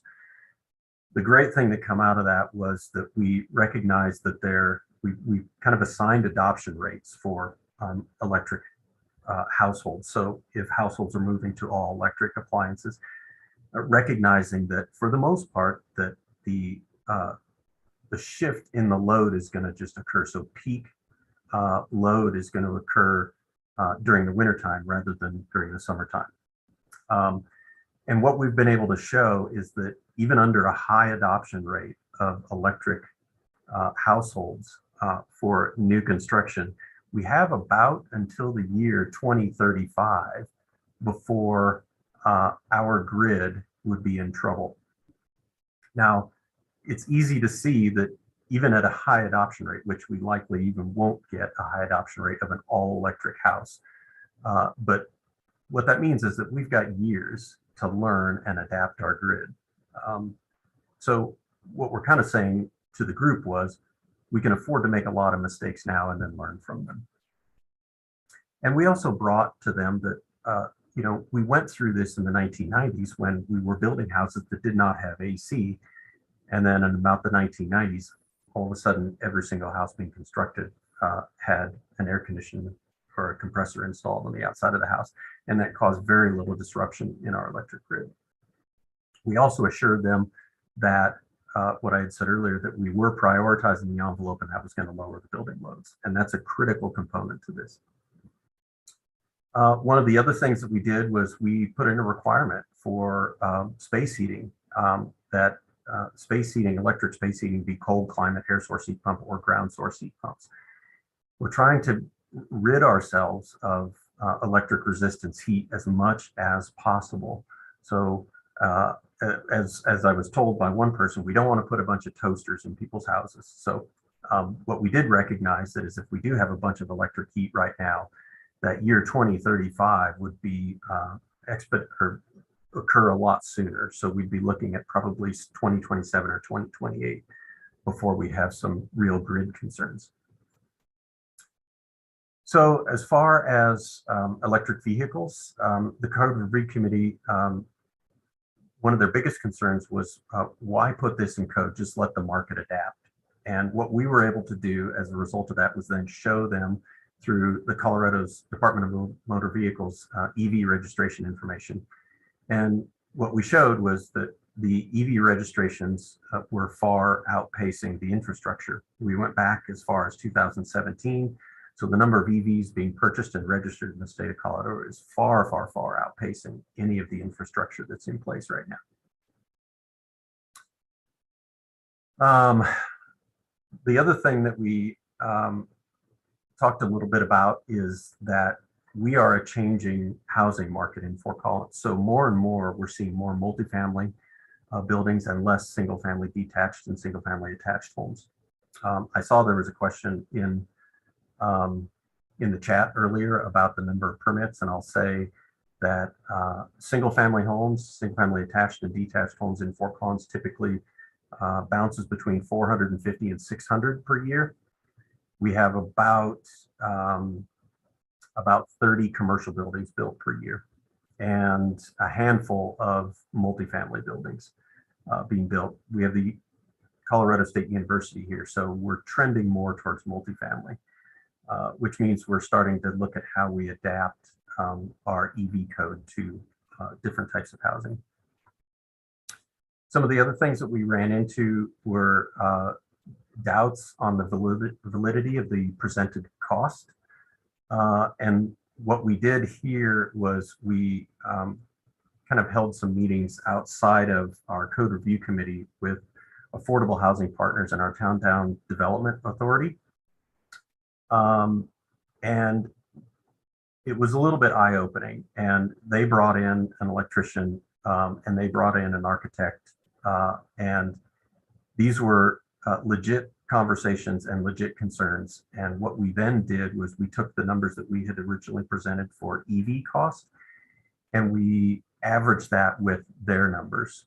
And it still ended up working out as a pretty reasonable amount of money, and something that City Council was not as concerned with. And they were happy that we had that outreach. We also, in our initial cost assumptions, didn't account for things like upsizing the size of mechanical rooms for additional switchgear and what that meant to the change in architecture. So an increased size in square footage.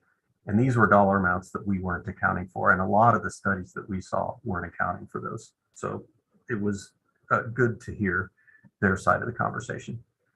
Some of the other things that we heard on the EV side of things was who pays for the electricity. So a lot of the affordable housing partners, a lot of the builders that were going to be holding on to these multifamily properties were uncertain about how these EV chargers worked and didn't want to put in a bunch of EV chargers and then have to pay an additional electric bill that is not getting passed on to the metered units. We provided a number of different examples of how that could be done and showed them examples of the chargers and how charging rates can be set up within the charger, and then who also would pay for those. So I'll touch again a little bit on affordable housing and their concerns about EV. And one of the things that was brought to us that we recognize is a legitimate concern is that a lot of the way we wrote our EV code is it's based on a percentage of the number of parking spaces that are required, and that's required or set within our land use code.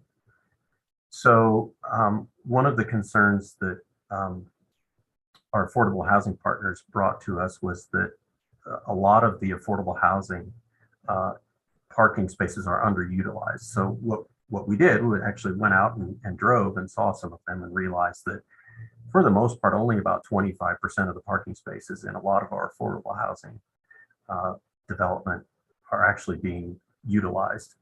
So we did accommodate them and reduced those requirements. But one of the things that we do have, and this was important to bring to our city council and make everybody aware of, was that any developer has the ability to reduce the number of spaces that are required within a development. We have what we call transit-oriented design. And that transit-oriented design, if you're built or building or developing along these transit-oriented areas in town, you can reduce the number of parking spaces, thus reducing the number of EV spaces that are going to be required. So that's something that we want to encourage. We're trying to make that shift in transportation. Our biggest greenhouse gas emitters in Fort Collins are buildings and transportation. So we're trying to address those all in one fell swoop. We also had to kind of take a look at a more broadly the underutilized parking. So recognizing that, and I'm sure we can all do this if you look at like a King Soopers parking lot, not everybody, not every single parking space is being filled up. So when we initially rolled out our EV requirements, they were accounting for almost 100% of all parking spaces within a development. But once you go on these sites, you realize that for the most part, 20–30% of all parking spaces in some of these developments are being utilized. So we did kind of align our EV requirements with building occupancy that was set within the International Building Code, recognizing that there are types of buildings that just will not have the same amount of parking, especially long-term parking. Also to note is that we wrote in an exception for quick transaction tenant spaces, or like takeout, pickup, or drop-off spaces. I use the example of Little Caesars Pizza. Are we going to have a requirement that says that Little Caesars Pizza must install, EVSE, EV ready, and then EV capable spaces when people are in that parking lot for probably no more than 5 minutes, and they're primarily just in and picking up. So we wrote an exception for that. And then going back to that affordable housing thing, one of the things that was brought to our attention is that we do have something called permanent supportive housing. And our permanent supportive housing is really affordable housing that is for people that really are mobility challenged, likely not going to get out of the building much at all, will not own a vehicle. So we did accommodate that within our EV requirements. And I know I'm running pretty short on time, so I'll just kind of finish up a little bit here with a couple of notes that I had taken and just made myself. And that is, be ready to adapt to unique circumstances. We have this EV code in place right now. We're seeing stuff come through our permit department, and we're recognizing that we're learning almost every single day when one of these things comes through. So there are situations that we do have to explore what we call an alternative means of compliance, rather than just follow the code to the letter. We're recognizing that we're going to take this opportunity to learn from this and let the market kind of help us sort out what improvements we need to make in the next code. So one of the things that we just didn't think about at the time was that there are dealerships, and we have a Nissan and a Kia dealership in town that wants to install more DC fast chargers. And we didn't even think about the different levels of fast chargers and how those things work. But they don't want to build in that additional EV infrastructure that would be EV ready and EV capable. They would just want to put in a bunch of DC fast chargers so that they can sell more vehicles, and so that people who are traveling from out of town can come to that dealership and do a fast charge. So recognizing that they want to put in a 90 kW fast charger that can accommodate, maybe 4 vehicles at a time and charge those vehicles in an hour to a near full charge. We've had to adapt and allow through that alternative means of compliance to maybe not have to install some of the EV capable and EV ready stuff. And what we've done is just apply that in their proposal, they're actually exceeding our code.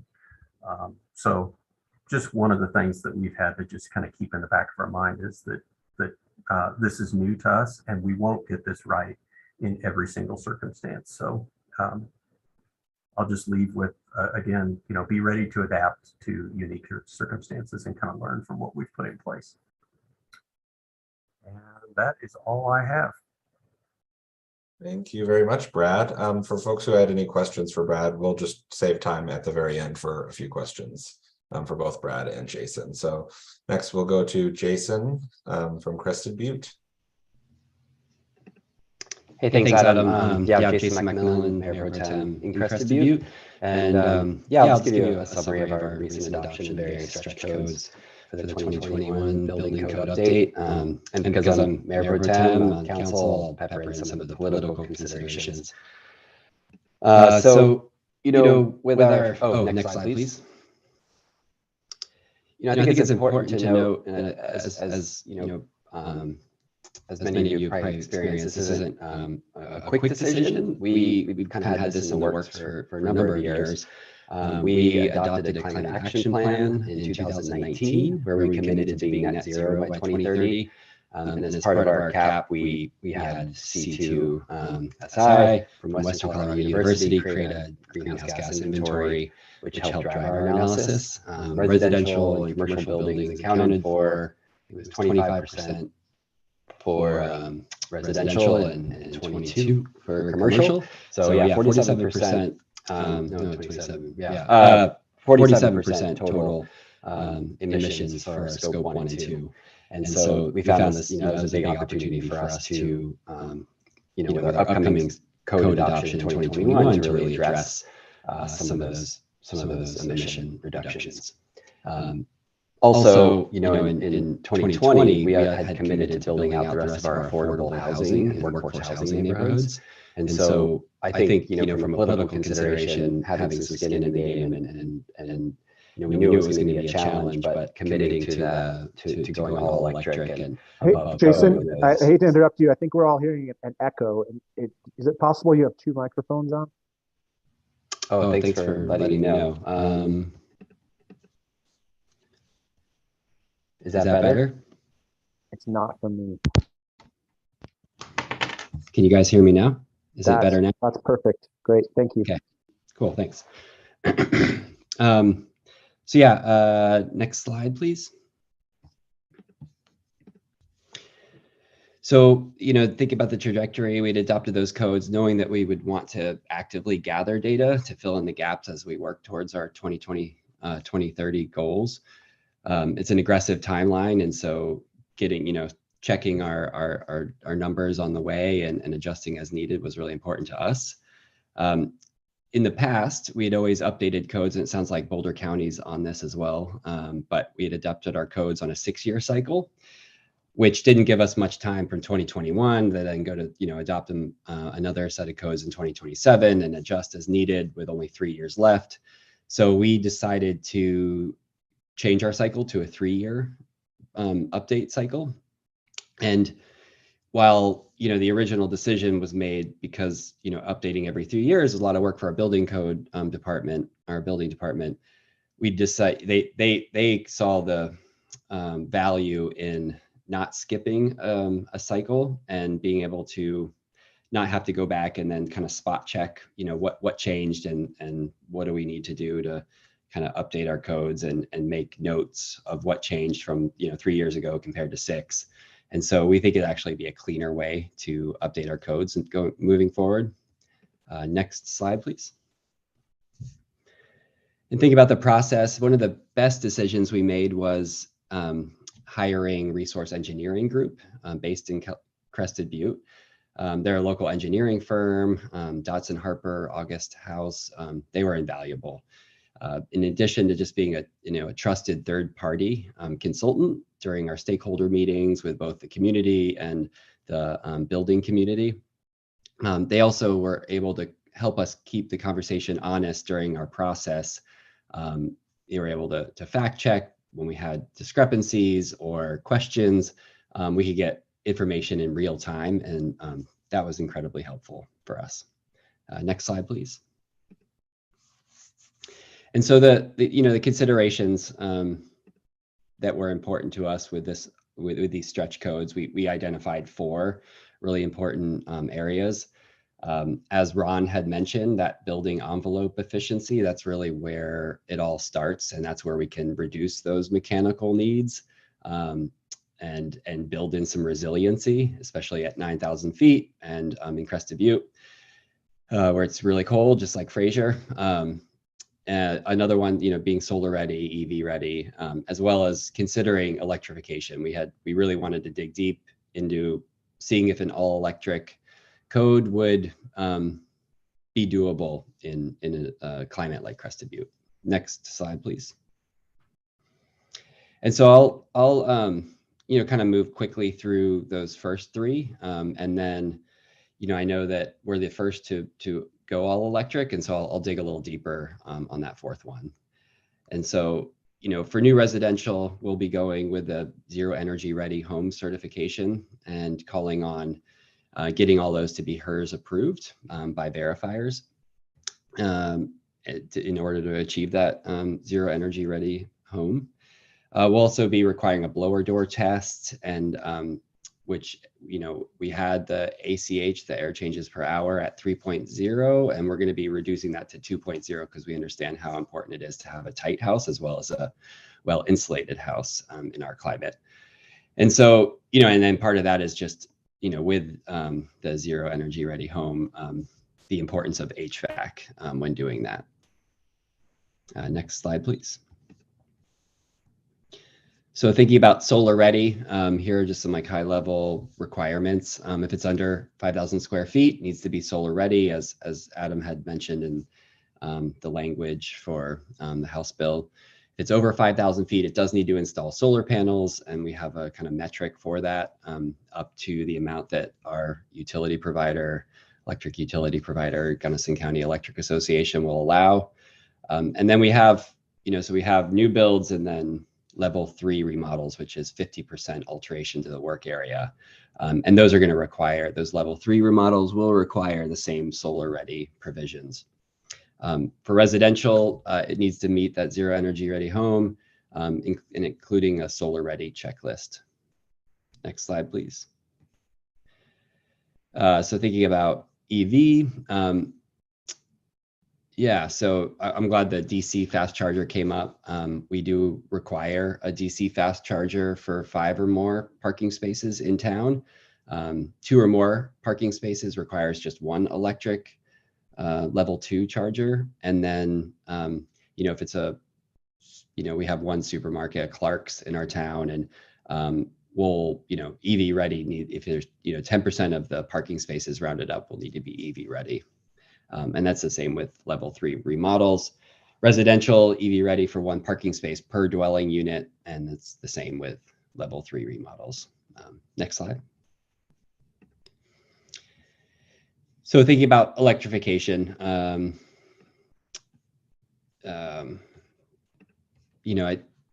for us, the consideration, we have a very aggressive goal for 2030 to be net zero. And our GCEA, Gunnison County Electric, they buy electricity from Tri-State. And so looking at Tri-State's goals, we were confident that the grid is getting greener, and we could the biggest impact. We had identified that 47% of our scope 1 and 2 emissions comes from commercial and residential, and electrification is a big part of that. And so with Tri-State going to 80% reduction commitment by 2030, we felt like there'd be significant emission reductions to capture. Another thing that I'm a big advocate for is, these appliances in homes and in commercial buildings, they have long lifespans, 10 to 20 years for your space heating, for your water heating. And so you're really taking every opportunity you can to replace those with low emission alternatives. That was really important for us. Next slide, please. And so we want to get it out in front of the questions. These are common questions, and Adam's brought a few of those up, as well as some of the other panelists. And sure enough, these are the ones that we prepared for and were asked the most. So does it work in the climate? The consideration between gas and gas and electricity, considering coal in our energy mix. The cost, it's getting more expensive to build, and especially that's very true in mountain towns. Capacity as well as redundancy, and then lastly, kind of a more cultural consideration was the ban on gas cooking stoves in homes. And so those were our big questions. Next slide, please. So does it work in our climate? Yes. As is it Caroline? I can't remember, from Fraser had mentioned,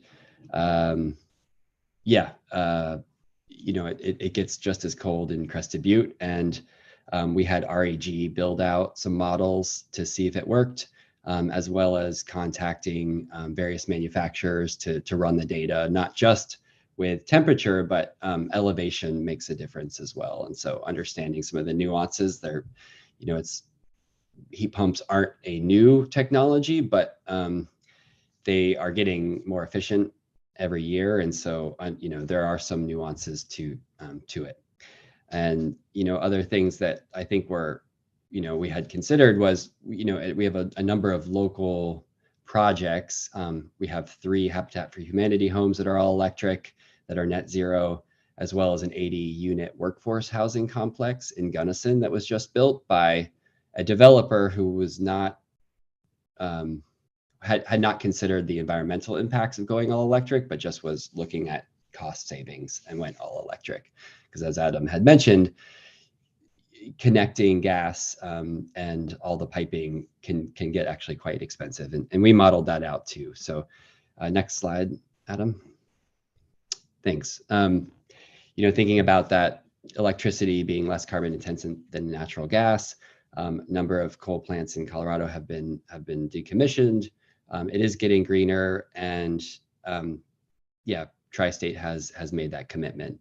And so here you can see, even now with our current energy mix, it's slightly less carbon intensive. This is for a 3,000 square foot home. And then, if you look at the 2030, it's significantly less. And then we also are advocating for more solar, and so we ran the numbers with solar on there as well. And so, looking at the top left and the bottom right, it's pretty significant, by 2030. And these are long-term commitments, what those greenhouse gas emissions will be. Orders of magnitude. So next slide, please. So cost effective, this is where REG really came in to help. This is their job. They ran these numbers at our elevation, with our climate. And, they were being, I think it's always good to be conservative. I mean, we don't want to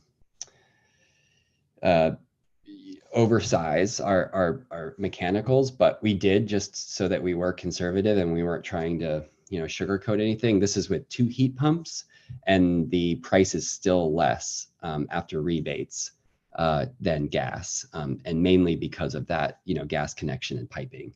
And one thing to note is that this is before the Inflation Reduction Act passed, and so those prices will likely be even lower now. Next slide, please. The outages and capacity, another big question. I think Brad did a great job talking about capacity, and I think it's a good exercise to speak to your utility provider and really flesh that out so you can speak to that. And as far as outages, we got this a lot. What happens if the electricity goes out? In almost all cases, if the electricity goes out, the gas furnace won't work as well. And so, that was something that we had to address quite often. Next slide, please. I'll keep going a little fast. It's gonna be a little quick, but we're almost done. This is another big political consideration because, the gas industry has done a great job with marketing and cooking with gas. And, it's a real cultural preference to use gas for a lot of people to use gas stoves. But as Adam also said, there is, there's some real issues and good data out there for indoor air quality, which disproportionately affects lower income families that have smaller homes, poorer ventilation. And so for me, I really leaned on that for my decision. I understand, indoor air quality is really important to me. And I think that superseded the kind of perceived downsides of an electric range cook stove. And so that was, those were some of the considerations, as well as, electrification versus gas in general, and just the volatile gas market and increasing costs, and it being really difficult to budget for that when gas can double in price over a year. Next slide, please. So our staff gave us 2 policy considerations. One was the all electric that we ended up going with, level 3 remodels being required to be electric ready. And then the other one had a REMP fee. So, if you did install gas, that this is not what we went with, but I think Ron was talking about outdoor fire pits and snow melt. And so we have a similar thing in Crested Butte, and we have a renewable energy mitigation program, which basically a payment in lieu for using that gas to completely offset it. So that was a consideration for us, but we decided that we wanted to go all electric and make that just a cleaner, easier process, as opposed to, there were some real issues with, okay, so somebody wants a cook stove, it's actually not a lot of emissions. Like, what do we do for the REMP fee for that? And so it was too complicated. And so we, and there was a political will to go all electric. And so we did. And that's you can go to the next slide, but that's pretty much the end of my presentation. The one thing I will mention, we were going through a community compass and a long range planning with this during this, and that really helped us because we identified different community values: connected, accountable, bold, authentic. And being accountable kind of was raised to, floated to the top as the most important values that we wanted to lean on for this process. And for years and years and years, we've been talking about reducing our emissions, and we found this to be the best way to do that. And so last slide. So that we ended up going with the staff recommendation of what I just showed you. So yeah, thanks everybody. Thanks so much, Jason. So I guess we can take maybe like 5 or 10 minutes for any questions anyone has for Ron, Brad, or Jason. Carolyn, go ahead. I had a quick question for Brad. I think you mentioned an issue related to added square footage, and I was wondering if that was specific to the water heater. Or was it something else? It was actually something else. We did an analysis of a multifamily affordable housing project that was proposed in Fort Collins and brought the additional EV requirements into that. And what they landed on was that they were likely going to be bringing in a separate 100 amp service just to accommodate additional parking. And they had already kind of planned out their utility, their electric room with all the panels and the switch gear. So what it ended up being was a change in architectural design and adding square footage to that, which either bumped into the building or bumped into the parking structure that was associated with us.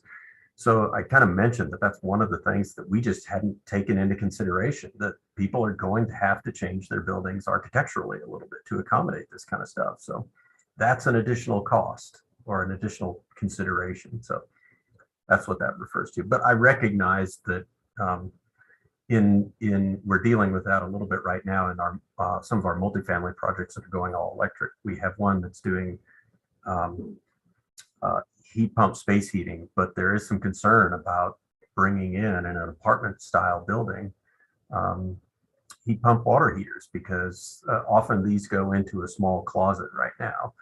So what we're seeing is that they're just bringing in electric resistance water heaters for the time being until we figure out the best way to accommodate for that in multifamily. Thanks. Mary, go ahead. This is probably for any of the three of you. We're seeing more manufactured homes because of labor shortage. So I'm assuming all these new construction codes also go with manufactured homes. You mean modular or manufactured? Well, I guess what is the right term? I guess that's the right. So like there's Passive House, HAUS in Grand Junction. There's Fading West out of Buena Vista. There's Morning Star out of Minnesota, where you bring in half the house on a truck. So I don't know what's the right term that you guys use for that. Mo is our housing expert, so we should ask him. I wouldn't say I'm a housing expert, but I can weigh in on this question. There you go. Excellent question. Thank you for asking that, Mary. We actually have a statewide program that regulates modular construction in the state, as well as the installation of those products. Our statute's confusing because it also refers to it as a manufactured home. But a HUD code manufactured home is a different product altogether. That is built to the federal standards, and whatever we do here cannot supersede those standards. My understanding, though, is the feds are looking at upgrading their energy code requirements to something akin to the 2021 IECC. With regard to the modular product, though, which is different, that comes through our statewide program, the law does specifically address that product and requires that we adopt the 2021 or equivalent or better by, I believe it was January 1st of 2025, including the Ready Electrical and Ready Solar model language coming out of this group. And then, of course, eventually, by January 1st, 2030, I believe, the second model language, the carbon code language. So that's already addressed through the bill. Currently, I can tell you that our modular program is on the 2015 IECC, and it does supersede local requirements. And we do go back as far as 2 code cycles from that. So we'll accept 2012, 2009, if that's what the local jurisdiction is requiring. But we do revisit this every year. And we currently started our technical advisory committee meetings to talk about, first and foremost, we have to implement tiny homes. So we're adding tiny homes to the mix. If it's not already confusing enough, trying to differentiate between manufactured HUD code homes and modular IRC homes, the legislator has now asked us to try to make sense of the tiny home confusion as well. And that program will go into effect on July 1st of 2023. We're requiring tiny homes that are actually dwellings to come through the program. This will not cover, if you make it more confusing, park models. Some jurisdictions have made the difficult decision of allowing park models to utilize as dwellings, but that particular product is not actually a dwelling. It's built to ANSI A119.5 standards for recreational home vehicles. So anyway, so to answer your question, to land that plane, so to speak, we have a statewide program that addresses modular, and we'll be adopting codes to stay in compliance with the law in the near future. So I hope I answered your question. Sorry that was long-winded. Thanks, Mo. Any other questions? Go ahead, Kim. Hi there. So this question is for Jason. I was informed that there was a panel done with CC4CA studying the Crested Butte switch to all electric code. And I was just curious, I received some of the information that was available from that, but I didn't know if the recording of that panel was available for us to listen to or update on, if it was available for public, or if you know, Jason. You know, I don't know. I'll have to talk to Jacob Smith at CC4CA and see if that is available. So let me email him and let you know. And are you saying that, you know, you think it'd be valuable for this board to have? Because I you know, Sweep was there and that was really, Christine that was really helpful to have her there and speaking as well. You're getting some of the same information from the kind of Crested Butte side, but yeah, I'll ask her. Yeah, or I'll ask Jacob to see if that's available. Great. I heard it was very informative from some of the local people in my area that attended or were participants on that. So I think it'd be great if there's any additional information that was shared during that might be very helpful for us. So that's excellent. Yeah, glad to hear it. Great. Thank you. Thanks, Kim. Rick, go ahead. Thanks, Adam. It's Rick Garcia, Dole Executive Director. Probably for Jason, if anybody else wants to answer, that's fine. Jason, I think you mentioned the guidance to your current energy codes were part of implementing a climate action plan. And I'm curious just in general about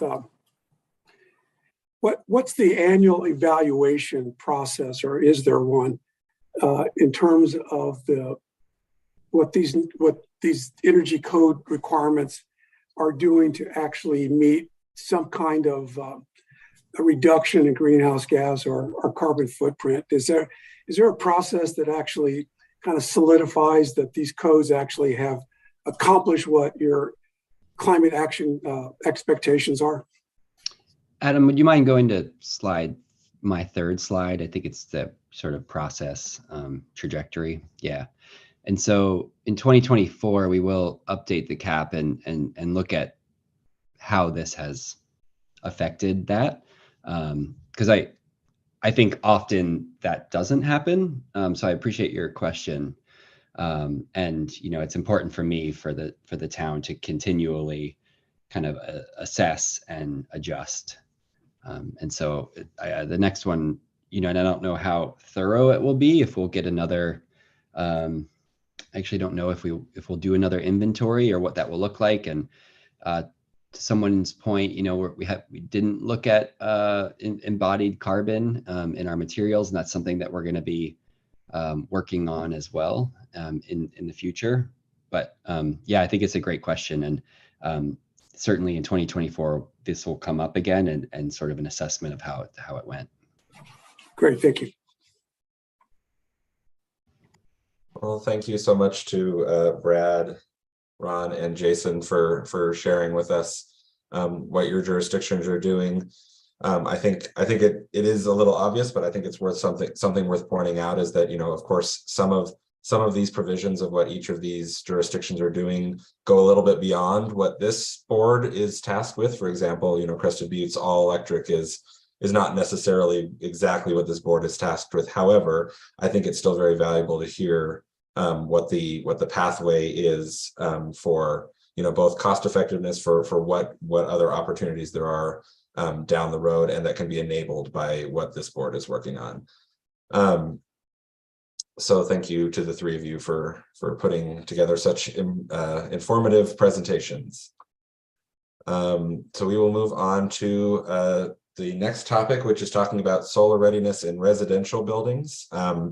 Since we are a little bit behind schedule for where we were, I will go through this, and of course, if we need to pick back up on this this topic at the beginning of next meeting, we can definitely do that, because of course we don't want these things to get shortchanged. So we will take what time we have, and then if we need to revisit next meeting, we can do that.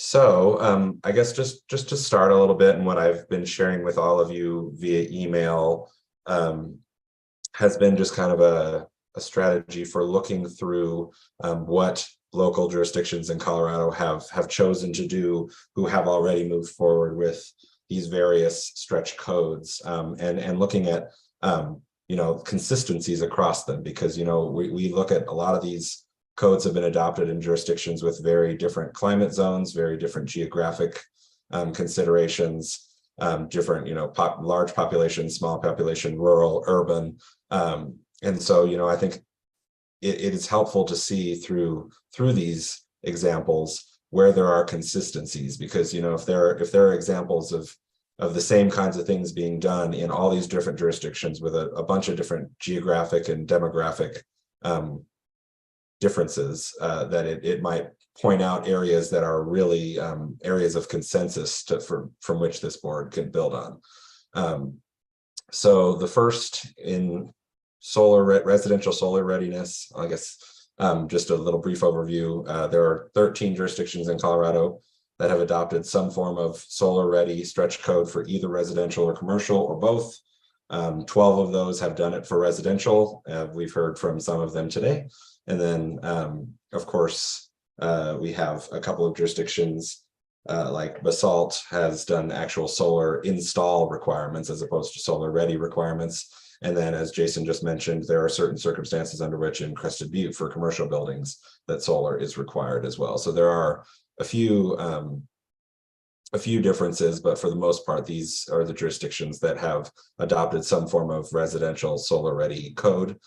And then of those, we kind of have some very consistent themes through those codes that they've adopted. So some are very consistent with the 2021 IECC appendices, solar ready appendices, CB and RB. And then there are some noted differences between those as well. So one of the first and most kind of glaring and I would say obvious considerations for residential solar is having space allotted on a roof for solar panels. So most of the jurisdictions that have adopted these codes do have an explicit requirement for solar ready zones, which is basically a certain amount of space on the roof, adjusted to a certain angle to the sun, with minimal obstructions that are designated specifically on construction documents for solar ready, for solar panels to be installed at a future time. There are a couple of exceptions that are most common where, buildings that already, of course, have on-site renewable energy installed. It doesn't, chances are that is solar in most cases. So you don't need to meet, that already exceeds the requirement, so you don't need to meet it. And then a roof that is in the shade for a vast majority of the time and would not be ideal for solar. So the IECC had the solar ready appendix, which has the consistent language for solar ready zones that must be at least 300 square feet in size, except for smaller townhouses that can be only 150 square feet, and then certain dimension requirements, so that it can't, have tiny little areas across the roof that contribute. You actually have to have kind of consolidated areas on the roof for solar panels. As I said, most of the Colorado jurisdictions that have residential code, solar ready codes, have adopted either this exact language or language that was very substantially similar. And all 9 have the same dimension requirements, 300 square feet or 150 for smaller, and then minimum size of 5 feet wide and 80 square feet of space in one contiguous area. So that is something that is very consistent across all of the jurisdictions that have adopted specific solar ready zone requirements. Obstructions is a big piece of it. So basically saying that something like a vent, a chimney, or other, like a dish for a TV or any kind of equipment that would be mounted on the roof cannot obstruct the zone that has been designated for solar panels. And very similarly, the jurisdictions, all of them have adopted this exact language as well from the 2021 IECC. Shading, as I mentioned earlier, certain homes are exempted if there is essentially no way for them to be built without being exposed to shade at least 70% of the year. But for any home for which that is not the case, shading, basically this is saying that you cannot have any object that could cast shade onto the solar ready zone within a certain distance of that area. This is one of the ones where not all of the jurisdictions that have adopted the solar ready zone language included this. Only 5 of the 9 did. So there are a few differences there. Capped roof penetration sleeves. So this just enables the conduit connection between the solar ready zone and the electrical panel. Similarly, not all of the jurisdictions with solar ready zones required those to be installed adjacent to the solar ready zone, but 6 of the 9 did. And then Vail was one of the ones that adopted the IECC language pretty closely, but it was had a couple of differences in the roof slope requirements, as well as the interior size of the conduit. So there are a few differences, but mostly for the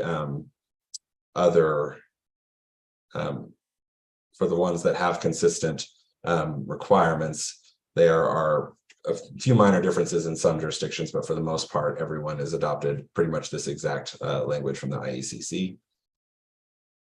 Interconnection pathways, very similar. So making sure that there are designated pathways from the solar ready zone to the electrical panel, or in the case of solar thermal system, plumbing, identified where plumbing will go between the solar thermal and the hot water heater, and making sure that those are designated on construction documents as to where those should go.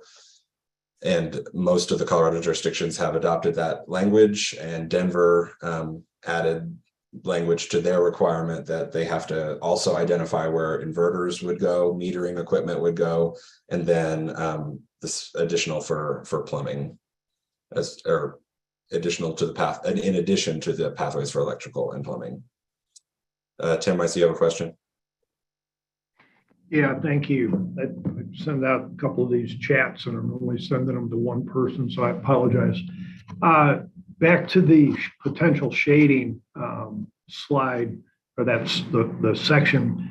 If any of the jurisdictions had to deal with or are dealing with the potential, like an undeveloped lots adjacent to, say the lot under construction, without knowing. So in other words, you could have a 2-story single family, and then adjacent could be a series of 3-story townhomes or with roof decks or something like that, or even like 1-story versus 3-story.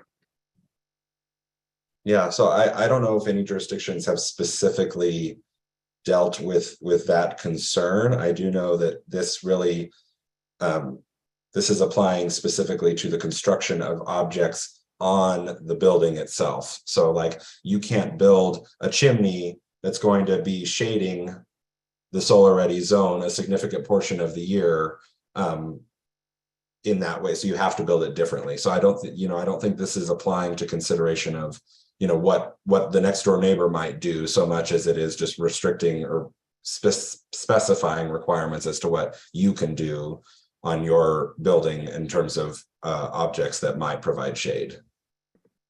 Thank you. Kevin, go ahead. Just quickly, the two experiences I can share about that, Caroline can probably speak better to it, is that in Boulder zoning code, of course, you have a solar fence that's designed to illustrate that you're not casting too much onto a neighbor's property. Similar for Boulder, the solar bulk plane is there for that purpose, to limit what you can do to a neighboring property. So it's out there, and I'm sure it's there in other municipalities as well. Okay, thank you, Kevin. That's very helpful. Thanks, Kevin. Yeah, it shows up in zoning codes. Great. Okay, so electrical panel reserve space. So we talked about this as specifically one of the components of the solar ready definition within the legislation under which we are operating. There are most jurisdictions, 10 of the 12 specifically adopted electrical panel reserve space provisions to allow transition of electricity from a solar array into the home or building, in this case homes. So all of those 10 have adopted this specific language from the IECC, except for Denver and Avon. Denver made one small change to allow, rather than just a dual pole circuit breaker, they could do a 2 or 3 pole circuit breaker.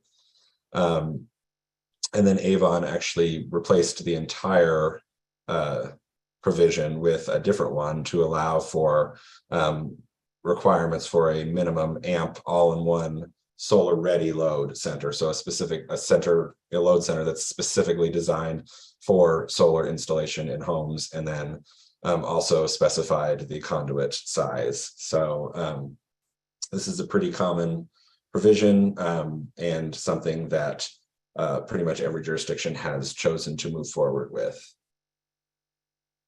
Rick, did you have a question, or did you just forget to lower your hand from last time? Yeah, let me lower my hand. Thanks. Okay. Yeah. Just making sure. That's fine. And then, of course, we have a where certain things that need to be included in construction documentation.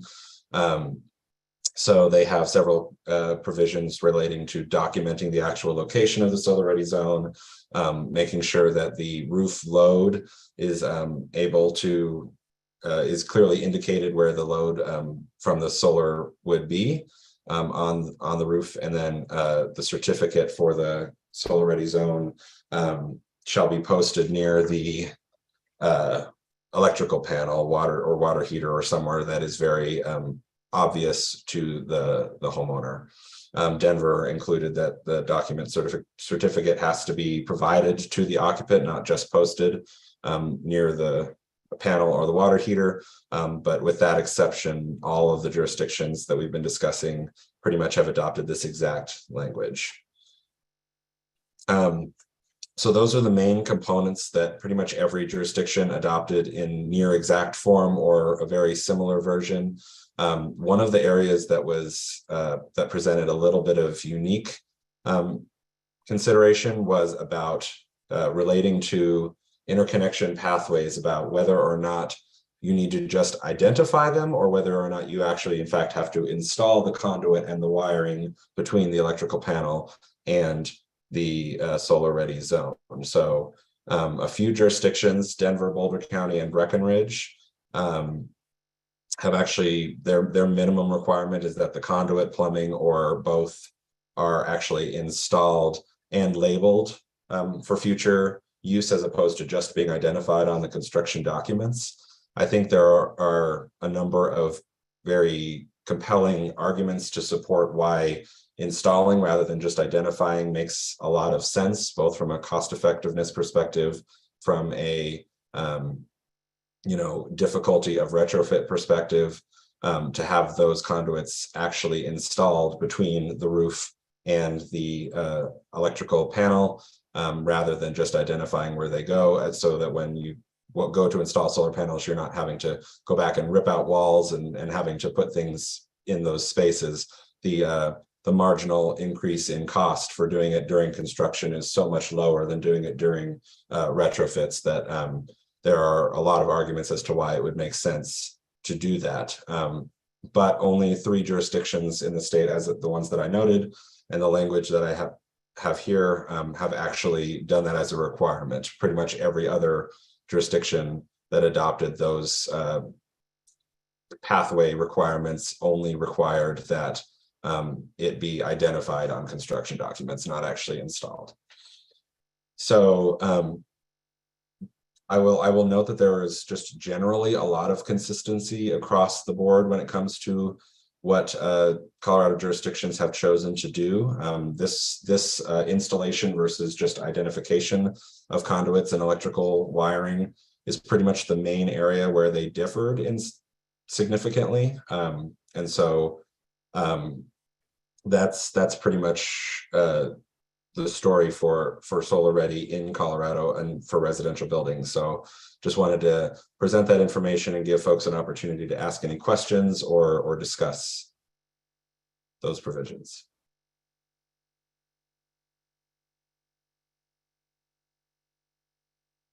Kristen, go ahead. Knowing that the envelope and the importance of that, and I think the existing codes in Colorado already kind of max out at 3 air changes per hour. The reason I bring that up is because if you were to retrofit conduit after the fact, I would be really worried about compromising the integrity of the sealing job that the contractors will have done a very good job, hopefully, to assure. So how have entities that are not adopting provisions that require pre-installation of this conduit dealing with the question of how do they assure retrofits don't compromise the air sealing? Perhaps I'll let Brad answer that question, seeing as Fort Collins is one of those jurisdictions. Good, Kristen. Kristen, that's a great question, and Adam, thanks. Interestingly enough, we removed the requirement for conduit and a J box from the attic down to a panel. That was in our 2018 code, and we have taken that out. The reason that we took it out was we started having questions or started having conversations with our solar contractors and looking at some of the solar installations in town, and nobody was going into the attic. As a matter of fact, almost all of our solar contractors participating in our solar program said in almost all circumstances, they will avoid going in the attic. So they were running the conduit from the outside of the building across the roof and then down around the soffit or the eave and then down. So they prefer not to go in the attic. One other thing I want to point out, this is a mistake we made in the 2018 code when we wrote in that provision for the conduit in a J box, is we did not specify where that junction box sits in the attic. And what we found was that a lot of the new builds were installing that at the bottom chord of the joist. So when insulation was being put in, they were blowing insulation over the top. So if you were to go in after the fact and look, you couldn't find the conduit or the J box anyway. So the installers all go exterior if they can. They don't want to go in the attics.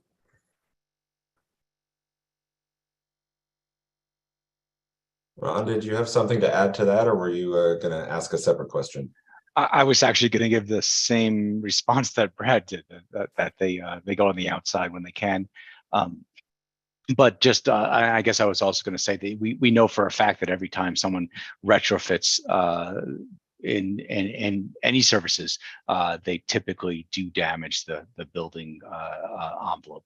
So it's something. It is something to be concerned about. But I think Brad is absolutely on target. Most retrofit systems, they just do it all on the outside if they can.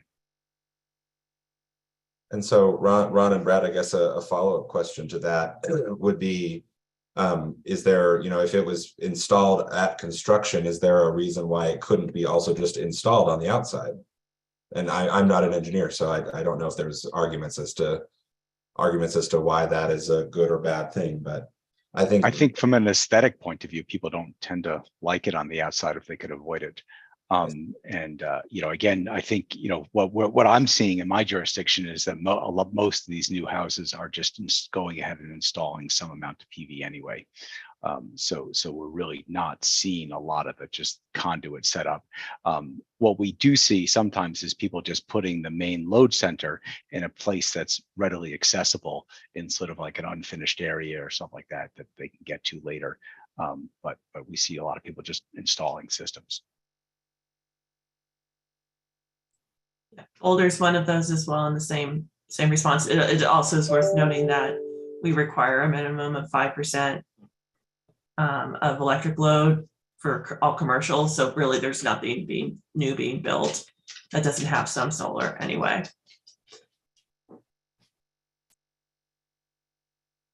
But we removed the requirement for the same reason that Brad and Ron did as far as running the conduit.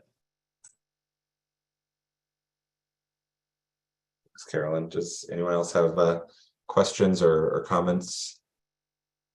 Go ahead, Kristen. Just one more for the folks who have implemented this. Do you find that for the solar ready provisions, it's having that clear space on the roof that's, in your mind, relatively more important because it's harder to fix after the fact than conduit? That and sizing the electrical panel. Yeah, we see that not just as a way to retrofit, but in new construction, we see a lot of design teams that didn't properly account for how much solar they might need to hit their HERS target, and they have a real chopped up roof plan. They find that they struggle, and many times they're actually compelled to install ground mount systems because the architecture just doesn't lend itself to PV installation. Yeah, I'll just point out one more challenge to being a jurisdiction that I think is a little bit larger than some of the smaller jurisdictions. And I mentioned in my presentation between typically 450 to 600 residential permits per year. We see a lot of big production builders in town. And so we review a lot of stock plans. And so those builders are faced with planning depending on the orientation of the house. So we're going to have a model that maybe is built in a development 20 times, and it could orient any way in that development. So they're having to plan for an account for that solar ready zone on almost all pitches of the roof. Good. Tim, did you have a question? Sorry, I just said good. I'm glad to hear that. I think Tim Pate you had your hand raised at one point. I don't know if you still have a question or not. Did, and then I didn't, but I'll go ahead and just make a comment. So in my opinion, on a new build, I appreciate a couple of comments on, I think came from both Rod and Brad of, we had it in there for the running the conduit and then where the electrical junction box ended up being located. And I think that on a new build, it would totally make sense to still have a requirement for an interior chase or a conduit, and then delineate where that termination would be. And then if the solar company decides to utilize it, it's there. Or if they've got a client that isn't that concerned about the aesthetics, they could go on the outside. It's probably easier for them not to have to get up and step through drywall, potentially, et cetera, et cetera. But that's just my opinion, at least for creating this code with some language as whether it's required on a new build, because we've got a couple of production builders that Lennar being one and Thrive Townhomes being the other, that actually it's not an option to do PV, but they're providing that as part of their new build, and they are providing the interior pathway. But that's just my humble opinion. Ron, go ahead. I was just going to say that from my experience, the the conduit is the smaller of the issues. The electricians are pretty resourceful in figuring out how to get a wire from one place to another. The bigger issue is making sure that the electric panel has that extra capacity. That's the big ticket expense that people don't like paying. They understand they maybe have to pay to run a wire, but if you tell them that their existing panel has to be torn out to put in just one that's a little bit larger, that feels really wasteful to them and can be quite expensive. So I think that's the bigger piece of this that we should probably be paying attention to, is making sure that houses are constructed with panels that allow for this upgrade.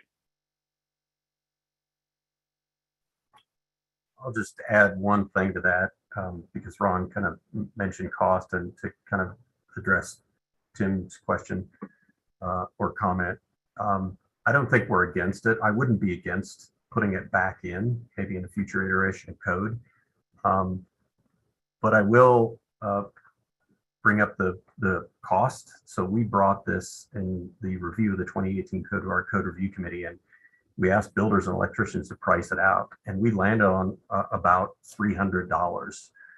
So it's a pretty minimal cost to run that conduit from the box, or for a J box down to the panel. So cost is inexpensive. So even if it's an asset that's just stranded and abandoned down the road, it's not a considerable cost.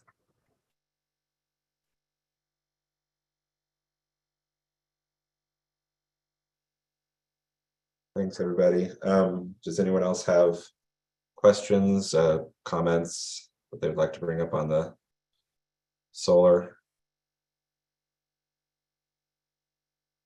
I think generally, just given the consistency of solar ready requirements for residential across the state, I think that there is a lot of general agreement on what the important components are. I think a lot of folks here have highlighted or reiterated those.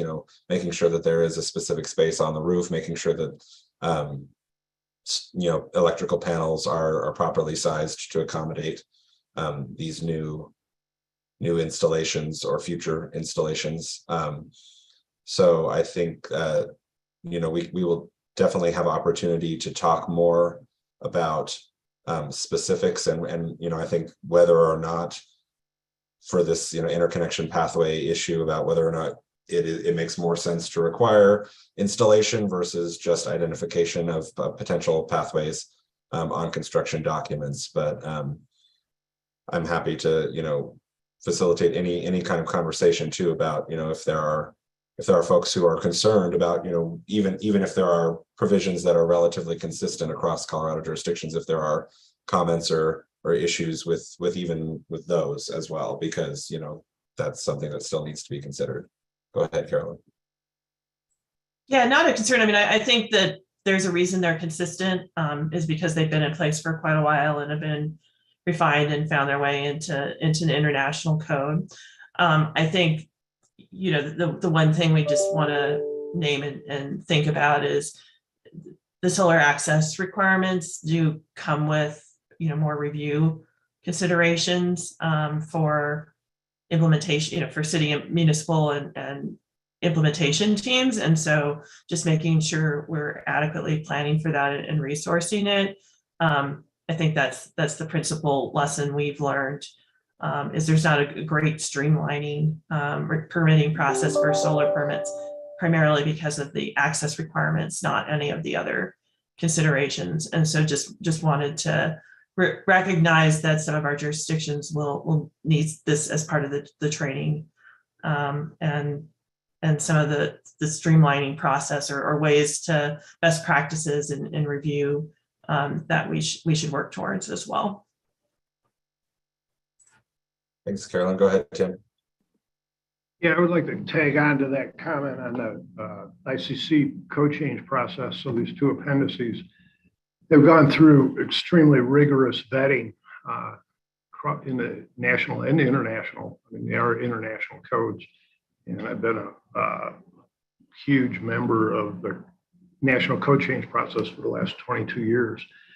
And it's a lot easier to sell an appendix to my council and my builders than it is to sell some amendments that maybe me or my staff dream up or come up with, not dream up, we never dream it, but so that'd just be my opinion is, across the board, utilizing the appendix, maybe throw in a couple of small amendments, but I think it's a lot easier to sell it because I always try to think of when you adopt a code, it's how you sell it and not just say, hey, this is the way we're going to go and we're going to do it, because we've got to be able to educate. Thanks.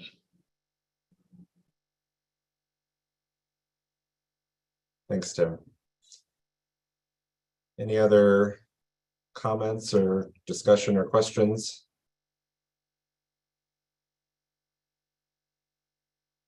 Okay, well, that was pretty easy. You guys made that easy on me.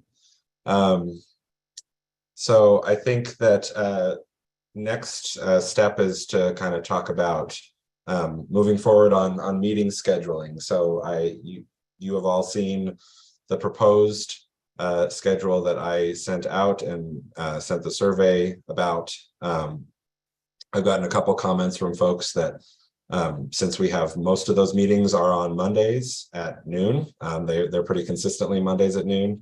There's a few that are not, but most of them are. That could potentially pose a challenge. And so I guess I had just been going based on the assumption that there was pretty general availability for Mondays at noon for the first two meetings. And so potentially that may have been a bad assumption. And so I decided to put together a poll for you all to fill out, basically where I would like you to each select. I put the day and the morning versus afternoon, and if you could select all of the ones that apply where it is the best time or a time that you can at least be available during a typical week. Of course, obviously there are certain things that come up on certain weeks that will break the traditional rule, but it would just be helpful in terms of figuring out the exact dates and times that we can do that. So I just launched the poll. If everyone could go fill that out and select any date, any day of the week and the times that you're able to do that. Looks like panelists can't vote. Panelists can't vote. Uh-oh. So Adam, I guess I'm having a little trouble just saying on a regular basis. I really would need to know which specific days we're talking about, because not all my Mondays have the same schedule. Right. I have lots of regular meetings that meet bi-weekly or once a month. And so it would actually be the individual dates that would be determined when I can make these. Yeah, I mean, that is the challenge, I guess, in terms of figuring out consistent times to be able to set a schedule that, goes months and months into the future, right? Because it's hard for, I think, everybody when we have those. Right. So I guess if it was the first Monday or the second Monday or the third Monday, like that would be part of when I would, because there's some Mondays I know I'm never free and some Mondays I'm often free. Right. Okay. I think so. I guess to that point, is the poll working for folks or is it not? It's still not, but perhaps we could just redo it to kind of accommodate what Ron just shared, because I agree with him. Yeah. If we could, kind of break it down by first, second, third, and fourth for each day and time frames, it'll obviously make it quite large poll, but it'll more accurately capture people's availability. Okay. If we might be able to add we had sort of a binary response, yes or no. A lot of times that doodle poll that you sent out can say yes if needed. So it's like, hey, that's not a great time, but I can push other things around and make it work. So having 3 responses instead of 2 would be helpful. So it doesn't look like we're saying no to so many things. Okay. Well, I think given that, it might be most helpful for me to go and put together a new survey for everyone to go fill out, and then send Thank that. you, Adam. Thank you. It's just really hard to do. We appreciate you herding the cats. Well, I mean, it's recognizing that all of you guys are very important, and you have a lot to do and a lot of scheduling to accommodate. So, you know, we're doing our best to try to make sure that everyone can make every meeting. I think we all have to recognize that it's probably going to be impossible for everyone to be able to make every meeting. I mean, it's just there's 21 board members plus staff plus, you know, I mean, it just seems very difficult for that. But I will try to put together a more comprehensive poll for gathering what times at least will be most available to most of the board, and try to schedule around that as best as possible. Adam, I would say that, you know, that what you've done up until now was saying, you know, are you available to meet at this date and time? That's actually a pretty useful way from my perspective. I know it doesn't get us, you know, planning deep into the future, but it does at least let me, you know, I have clarity when you ask it in that way. Yeah. Okay. Well, maybe what I'll do is, instead of asking, you know, first or third Mondays, it'll just, maybe it would be better to say, are you available on this day or whatever at this time? Or, as Kevin said, you know, adding a third option of I can be available, you know. Yeah. Okay. So that's helpful feedback. I will go and try to put together a singular poll that can answer all those questions. I'm not sure that will be entirely possible, but we're rooting for you. We're rooting for you. Thank you. I will do my best to get a poll that will, as best as we can, represent everyone's most available times. All right. Did anyone else have any other questions or comments, not just about Solar Ready or anything, but just about anything? Andrew, go ahead. Andrew, I think you're muted. You just wanted to follow back up collectively on this cost estimating process that the board may request, or a member of the board may request. It's just based upon the disparity in numbers I've seen. I'm suggesting that the board undertake its own assessment of cost that believes it's sufficiently defensible and can put out there in the public's best interest to make a more informed decision as a group. Okay, I agree. I would be interested in hearing how you would propose that we are able to do. Are you saying, you know, based on general information that is available from existing surveys and existing studies and modeling that has been done for generic buildings? Are you speaking specifically to proposals that we are going to be considering? Because I think there's a lot of different ways you could do that. I don't disagree with you. One, some of the information that you provided in advance, I believe independently the cost information is unreliable and short. The backup is not provided to be able to independently review and assess and attempt to recreate. I think what I would be looking for as a board member, as somebody to have faith in the board, is a sufficiently detailed estimate to support any of the decisions made or the recommendations made, whether it relate to solar ready, EV ready, and whether or not the underlying basis for the incremental cost difference between the 18 and the 21, as that's already been put out there, means anything for the purpose of the board. Some of these, when we get into EV ready, there's sufficient incremental additional costs when it comes to the cost of an upsized lateral that the whole community subdivision-wide infrastructure may not be in place.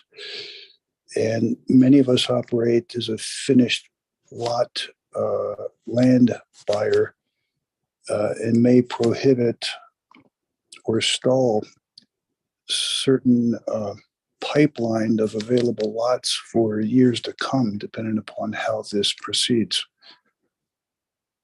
I haven't yet raised any of that, but those are illustrations of things I'd like to see the board take up. and put a price tag on so we can make more informed decisions. So for point of order, if a member of this board were to make a motion to that effect, would that need to be something that we provide notice and agenda of and have, you know, more of a discussion on before voting? Or is that something we just do if one board member proposes it?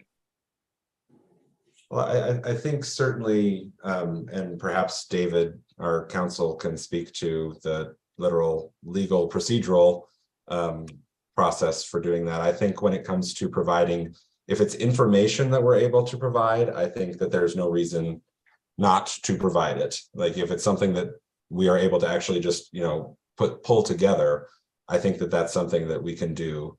As far as procedurally, David, I don't know if you have any thoughts. I don't know if he's still on. I'm right here. Okay.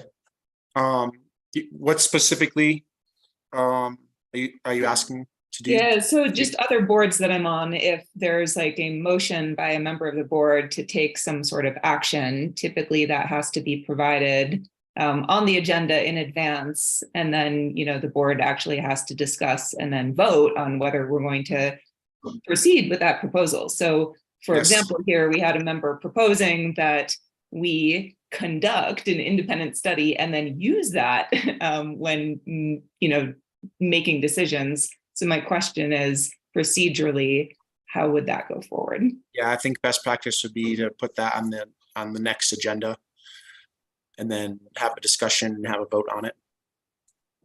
Okay, thanks, David. So we will perhaps, Andrew, if you can, perhaps you can send me an email detailing specifically. I mean, I think I have a general understanding of what you're asking, but it would just be helpful to have that in writing specifically what you would like the board to do so that we can make that very clear for the next agenda so that it can be discussed and voted on. No, I can. No, thank you. Great. Does anyone else have any further comments or questions?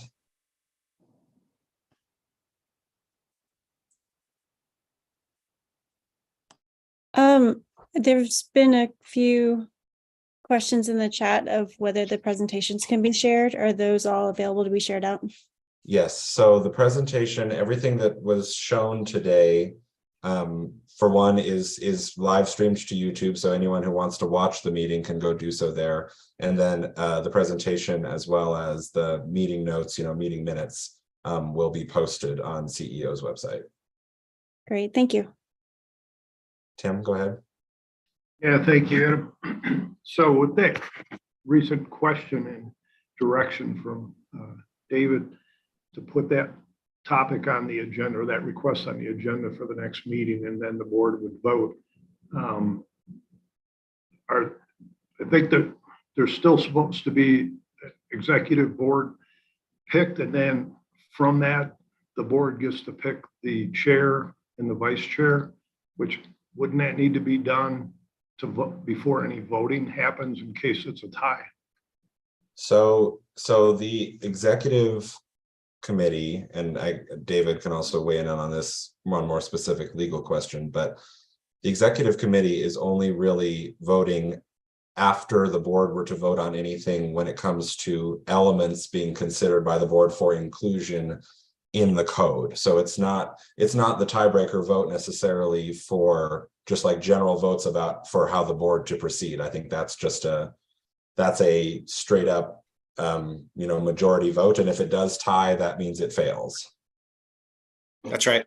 So just to put a finer point on it, if any provision of the code that you all are discussing whether or not to adopt doesn't pass by a 2/3 majority, then that provision would go to the executive committee. But for regular business, majority rules. Thank you.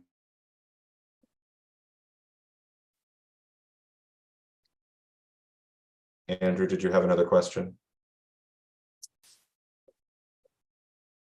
No other question, just didn't lower my hand. Thank you. Oh. All right. Any final thoughts or questions?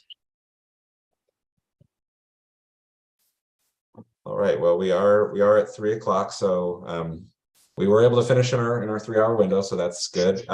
So I will follow up with the more detailed poll and survey so that we can get the next set of meetings scheduled for hopefully for the rest of the calendar year and into the spring. Thanks, everyone. Thanks, everybody. Thanks. Have a good one.